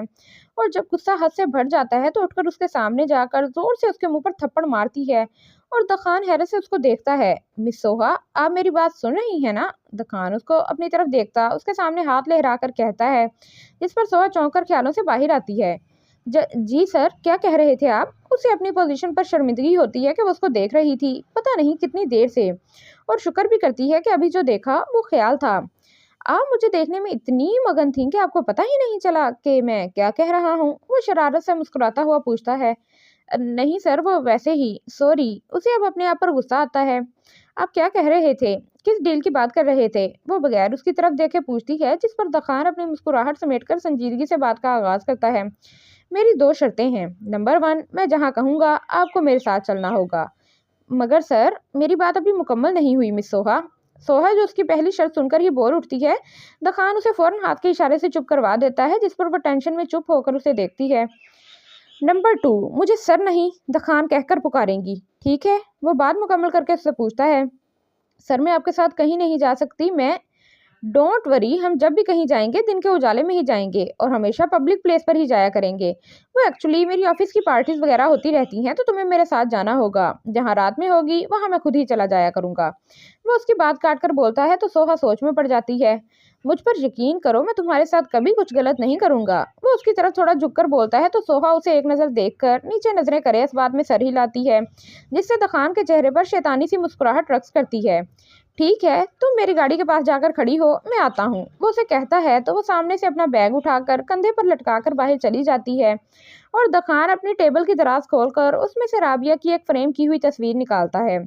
राबिया, अब तुम्हारा भाई भी सोहा की जिंदगी तुम्हारी जैसी बना देगा, जिस तरह उसके भाई ने तुम्हारे साथ किया था। मेरा वादा है, मैं उसका हाल तुम्हारे से भी अबतर करूंगा। तुम तो मर गई हो ना, मगर मैं उसे मरने नहीं दूंगा। ये मेरा वादा है तुमसे और खुद से भी। वो दांत पीसकर कहता राबिया की तस्वीर को थोड़ी देर तक देखता है, दोबारा दराज में रखकर पीछे से अपना हैंग किया हुआ कोट उठाकर बाहर की तरफ जाता है। मुझे डर लग रहा है, अगर घर में किसी को पता चल गया तो। सोहा उसके साथ कोर्ट में दाखिल होते हुए अपना डर जाहिर करती है। किसी को पता नहीं चलेगा, तुम बिला वजह परेशान हो रही हो। तुम्हारे घर में कौन बताएगा, मैं या तुम? मैं तो नहीं बताऊंगा। बच्ची तुम तो क्या तुम बताओगी? वो चलता हुआ कहता है, एक नज़र उसकी तरफ देखता है जो चलती हुई परेशानी में अपनी उंगलियां मसल रही होती है। नहीं नहीं, मैं क्यों बताऊंगी? आप तो वैसे भी 6 महीने बाद मुझे छोड़ देंगे ना? वो कहकर पूछती है, जिस पर दखान हंस देता है। आप हंस क्यों रहे हैं? वो उसके हंसने पर डर के पूछती है। हाँ, छोड़ दूंगा अगर तुम चाहोगी तो। वो मुस्कुराते हुए कहता है तो सोहा कुछ कहने की बजाय चुप ही रहती है। आज उसका दिल 100 की स्पीड से धड़क रहा होता है, जिसकी आवाज वो खुद भी सुन सकती है। यार तुम्हारे पास समोसे किसी काम के नहीं है, एक पानी की बोतल दो। फैज समोसे खाते हुए कहता है, एक 500 का नोट दुकानदार की तरफ करता है और उससे पानी की बोतल लेकर जैसे ही मुंह को लगाता है तो सामने से उसे दखान आता दिखता है। मगर झटका तो उसे तब लगता है जब उसके साथ सोहा को देखता है। सोहा को देखकर ही उसके मुंह का पानी किसी फव्वारे की तरह बाहर आता है। क्या हो गया है? खैर तो है? हम दोनों क्या ज्यादा ही प्यारे लग रहे हैं साथ में? दखान उसकी तरफ आकर अपनी उमड़ने वाली हंसी को रोक कर कहता है। वो समझ गया था कि फैज उसके साथ सोहा को देखकर हैरान हो रहा है। तुम इनसे निकाह कर रहे हो? वो खांसते हुए कहता है। हाँ जी, यही हैं जिनसे मुझे मोहब्बत हुई। वो सोहा की तरफ प्यार भरी नजरों से देखकर बोलता है, जिस पर सोहा दूसरी तरफ मुंह करके सोचती है कि या अल्लाह, कितना झूठा है ये इंसान, कैसे मेरे मुंह पर झूठ बोल रहा है। अच्छा, अच्छी बात है। फैज बस यही कहता है। तुमने बात कर ली वकील से, निकाह की? हाँ, कर ली है, वो तुम्हारा ही इंतजार कर रहा है, आ जाओ। वो दुकान को देखे कहता है। सोहा पर तो अब गलती से भी नजर नहीं डाल सकता। दुकान आंखें ही ना निकाल दे। इधर साइन कर दें आप। वकील एक पेन और कागज जो यकीनन निकाहनामा था सोहा की तरफ करे कहता है, जो गुमसुम सी अपने हाथ को देख रही होती है जो उसने अपनी गोद में रखा होता है। वकील सोहा को जवाब ना देता देख दखान की तरफ देखता है, जिस पर दखान उसकी नजर का मफहूम समझकर सोहा को मुखातिब करता है। सोहा, साइन करो। दखान के कहने पर वो चौंक कर उसे देखती है। तुम ठीक हो सोहा? वो उसके चौंकने पर माथे पर बल डाले पूछता है, जिस पर वो इस बात में सर हिलाकर वकील से पेन और निकाहनामा पकड़ती है। इधर साइन करने हैं। वकील उसे दोबारा बताता है तो सोहा साइन करने ही लगती है कि उसके हाथ कांप जाते हैं। देखना, मेरी सोहा का जब निकाह होगा मैं खुद उसका निकाह पढ़ाऊंगा। और तुमने बिल्कुल नहीं रोना सोहा, वरना निकाहनामा पूरा भीग जाएगा। सोहा को रूहान की एक पुरानी बात याद आती है। बस अब जल्दी से सोहा का कोई अच्छा सा रिश्ता आ जाए, फिर मैं भी अपनी सोहा को दुल्हन बनता देखूंगी। उसके कान में कहीं दूर से आसिया की आवाज़ गूंजती है और उसके साथ ही गफ्फार और सैफ की भी। आपी, जब आपका निकाह होगा ना तो मैं आपको रोने नहीं दूंगा। आप बस मुझे देखती रहना, मैं आपको बहुत हंसाऊंगा। वो भी क्या लम्हा होगा ना जब मेरा नाम मेरी बेटी के आगे से हट जाएगा और उसका हकदार ही तब्दील हो जाएगा। अब्बू, मैं कहीं नहीं जाऊंगी और ना ही आपका नाम अपने नाम से जुदा करूंगी, और आप सब अभी मेरे बारे में सोचना छोड़ दें। सोहा अपने आप को गफ्फार के गले लगते हुए देखती है और साथ ही उसके हाथ से पेन छूटकर नीचे गिर जाता है। दखान जो उसी को देख रहा होता है, उसके पेन गिरने पर उसके गुस्से के मारे माथे पर बल आ जाते हैं, और फैज और वकील नासमझी से कभी दखान तो कभी सोहा को देखते हैं। सोहा, ये पेन पकड़ो। दकान झुककर पेन उठाकर उसे सख्त लहजे में कहता पकड़ाता है। मैं नहीं कर सकती, वो उसकी तरफ भीगी आंखों से देखती हुई कहती है, जिस पर दखान गुस्से से उसका बाजू पकड़े उठाता बाहर की तरफ जाता है। क्या हुआ, लड़की राजी नहीं है क्या? वकील उन दोनों के जाने के बाद फैज से पूछता है। नहीं नहीं, राजी है, वो दरअसल घर वालों से छुपकर निकाह कर रहे हैं ना, तभी थोड़ा डर रही होगी। अभी तक खान गया है ना, उसे समझा लाएगा। फैज को यही लगा था, तभी उसने वकील को भी यही कहा। सर, मेरा हाथ दर्द कर रहा है, प्लीज मेरा हाथ छोड़ें। सोहा अपने हाथ पर उसकी गिरफ्त मजबूत देखकर दूसरे हाथ से अपना हाथ छुड़वाती हुई कहती है, मगर दखान तो जैसे सुन ही नहीं रहा होता, वो बस उसका हाथ पकड़े चला जा रहा होता है, मगर फिर एक ऐसी जगह लाकर उसका हाथ छोड़ता है जहां बस गिनती के लोग थे। अंदर क्या तमाशा कर रही थी तुम? अगर निकाह नहीं करना था तो पैसे क्यों लिए मुझसे, बोलो। वो गुस्से से धारता है, जिस पर सोहा मजीद रोने लग जाती है। मैं नहीं कर सकती निकाह, मुझसे साइन नहीं हो रहा था, मैं कांप रही थी वहां, प्लीज मुझे छोड़ दें। वो उसके आगे हाथ जोड़कर मिन्नत करती है। ठीक है, जाओ, छोड़ दिया तुम्हें, वह संजीदगी से कहता है, जिस पर वो जल्दी से अपने आंसू साफ करती है। मैं मैं जाऊं? हाँ जाओ, वो मोबाइल निकालते हुए किसी का नंबर मिलाते हुए कहता है, जिस पर वो मुड़ती ही है कि दखान की आवाज़ पर उसके कदम पत्थर के हो जाते हैं। वो वैसी ही कैफियत में मुड़कर उसे बेयकीनी से देखती है। मैंने तुम्हें कहा था ना, जब मेरी कॉल आए तो काम तमाम कर देना। जाओ, गफ्फार साहब की मुश्किल आसान कर दो। अरे नहीं नहीं, तुम बस खाली इंजेक्शन लगा देना, उससे बंदा कुछ ही मिनट में ऊपर होता है। बेफिक्र हो जाओ, तुम्हारे ऊपर कोई इल्ज़ाम नहीं आएगा। वो जला देने वाली मुस्कुराहट के साथ सोहा को देखते हुए फोन पर कहता है, और सोहा उसके अल्फाज सुनकर जैसे गई वैसे ही उसके पास आती है। नहीं, खुदा का वास्ता, ऐसे ना करें, अभी तो मेरे अब्बू ठीक हुए हैं। वो उसके सामने हाथ जोड़कर कहती है। एक मिनट सब्र करो अभी। हाँ, क्या बोल रही हो तुम? तुम्हारे अब्बू को कुछ नहीं करूं? तो ठीक है फिर, मैं निकाह करूंगी, बस आप अब्बू को छोड़ दें। वो उसकी बात काटकर जल्दी से कहती है, तो दुकान भी मुस्कुराता हुआ फोन पर मना कर देता है। रहने दो, अभी गफ्फार साहब ने जीना है, वो मुस्कुराता हुआ कहता फोन कान से हटाकर सोहा को देखता है, जो रो रही होती है। निकाह जब होना ही था तो इस सब ड्रामे का मतलब, और आइंदा के बाद मेरे सामने मत रोना, वरना मैं वो कुछ कर सकता हूँ जिसका तुम सोच भी नहीं सकती। वो उसके एक गाल से आंसू साफ करते कहता है, जिस पर सोहा जल्दी से अपना दूसरा गाल भी साफ करती है। गुड, अब चले, और अब चुप करके साइन कर देना, वरना। नहीं, मैं कर दूंगी, सोहा उसके साथ चलते हुए कहती है, जिस पर दखान संजीदगी से चलता है। आखिर हर बार जीत उसी की हो रही थी। ये इधर भी कर दे साइन। वकील सोहा से आखिरी पेपर पर साइन करवाते हुए कहता है, जिस पर सोहा साइन कर देती है। अब आप भी कर दें इधर। वकील सोहा के बाद दखान को पेन और निकाहनामा देता है, जिस पर दखान एक नज़र सोहा को देखकर पेन खोले साइन करता है। मुबारक हो, आप दोनों आज से एक पाक रिश्ते में बन गए हैं। मुबारक हो बहुत बहुत, दुश्मन। फैज दखान से गले गले मिलते हुए कहता है। खैर मुबारक। दखान फैज को मिलकर सोहा को देखता है, जो अभी तक कुर्सी पर बैठी अपने हाथों को देख रही होती है। मुबारक हो बेगम साहिबा। वकील और फैज के आगे जाने पर दखान सोहा की तरफ अपना हाथ बढ़ाकर कहता है, जिसका मतलब था कि आप मेरा हाथ पकड़कर खड़ी हो जाएं। सोहा पहले उसका हाथ और फिर उसे देखती है। दखान जो मुस्कुरा रहा होता है, सोहा का चेहरा ऊपर करने पर उसकी सुर्ख आंखें देखकर उसकी मुस्कुराहट और गहरी हो जाती है। थाम लो हाथ, शोहर हूँ तुम्हारा। दखान के कहने पर सोहा होंठ अपने दांतों से काटती है और उसके हाथ पर अपना हाथ रखती है, तो दखान उसका हाथ पकड़े बाहर आता है। फैज, अब तुम जाओ, अभी हम रेस्टोरेंट जाएंगे। दुकान बाहर आकर फैज से कहता है, जो खड़ा उन्हीं का इंतजार कर रहा होता है। ठीक है, मगर मुझे तुमसे एक बात करनी थी। वो सोहा की जगह उसके पाँव देखकर बोलता है, यानी सोहा की मौजूदगी में बात नहीं कर हो सकती। अच्छा सोहा, ये की लो और गाड़ी में बैठो, मैं आता हूँ। वो सोहा को गाड़ी की चाबी देते हुए कहता है, तो सोहा चाबी लेकर गाड़ी की तरफ जाती है। हाँ, अब बोलो क्या बात है? सोहा के जाने के बाद दखान फैज की तरफ मुतवज्जा होता है। मुझे नहीं लगता कि सोहा राजी है तुमसे निकाह करने पर। उसकी तुम फिक्र मत करो, वो राजी है, और जैसे अभी तुमने उसकी जगह उसके पाउंड को देखकर बात की थी, आइंदा भी ऐसे ही बात करना। दखान आंखों पर काला चश्मा लगाते हुए कहता है। हाँ भाई, मैं दोस्तों की बीवियों पर नज़र नहीं रखता और दुश्मनों की तो बिल्कुल भी नहीं। और अगर दुश्मन खान दुरानी हो तो सवाल ही पैदा नहीं होता कि मैं उसकी बीवी को देख भी लूं। वो अपने हाथ उठाकर कहता है, जिस पर दखान गुड बोलकर आगे की तरफ जाता है। तुम अभी तक बैठी नहीं गाड़ी में? दखान जब गाड़ी के पास आता है तो सोहा को वैसे खड़े देखकर हैरानी से पूछता है। नहीं, आपका इंतजार कर रही थी। ये लें, आप खोल लें। वो गाड़ी की चाबी उसकी तरफ बढ़ाती है, जिसे दखान मुस्कुराते हुए थामता है। ये बोलो ना, तुम्हें खोलनी नहीं आती? वो उसकी साइड का दरवाजा खोल कर कहता है, जिस पर सोहा बगैर जवाब दिए गाड़ी में बैठती है। वाकई सोहा कब से खोलने की कोशिश कर रही थी, मगर वो खुल नहीं रही थी। और ये शरारत भी तखान की ही थी। उसने लॉक के साथ कुछ करा था ताकि सोहा उसे ना खोले। अस्सलाम वालेकुम। सोहा घर में आकर फौरन सोफे पर गिरने के अंदाज में बैठती है। वालेकुम अस्सलाम। क्या हुआ, तबीयत ठीक है? आसिया उसे यूं देखकर पूछती है। जी अम्मी, ठीक हूँ। अब्बू कैसे हैं? ठीक है, कल तक डिस्चार्ज हो जाएंगे। वो जग से पानी निकालकर उसे देते हुए कहती है। चलो शुक्र, मैं थोड़ा आराम कर लूं। अम्मी थकन हो रही है। वो पानी का गिलास आसिया को देते हुए खड़ी होती है।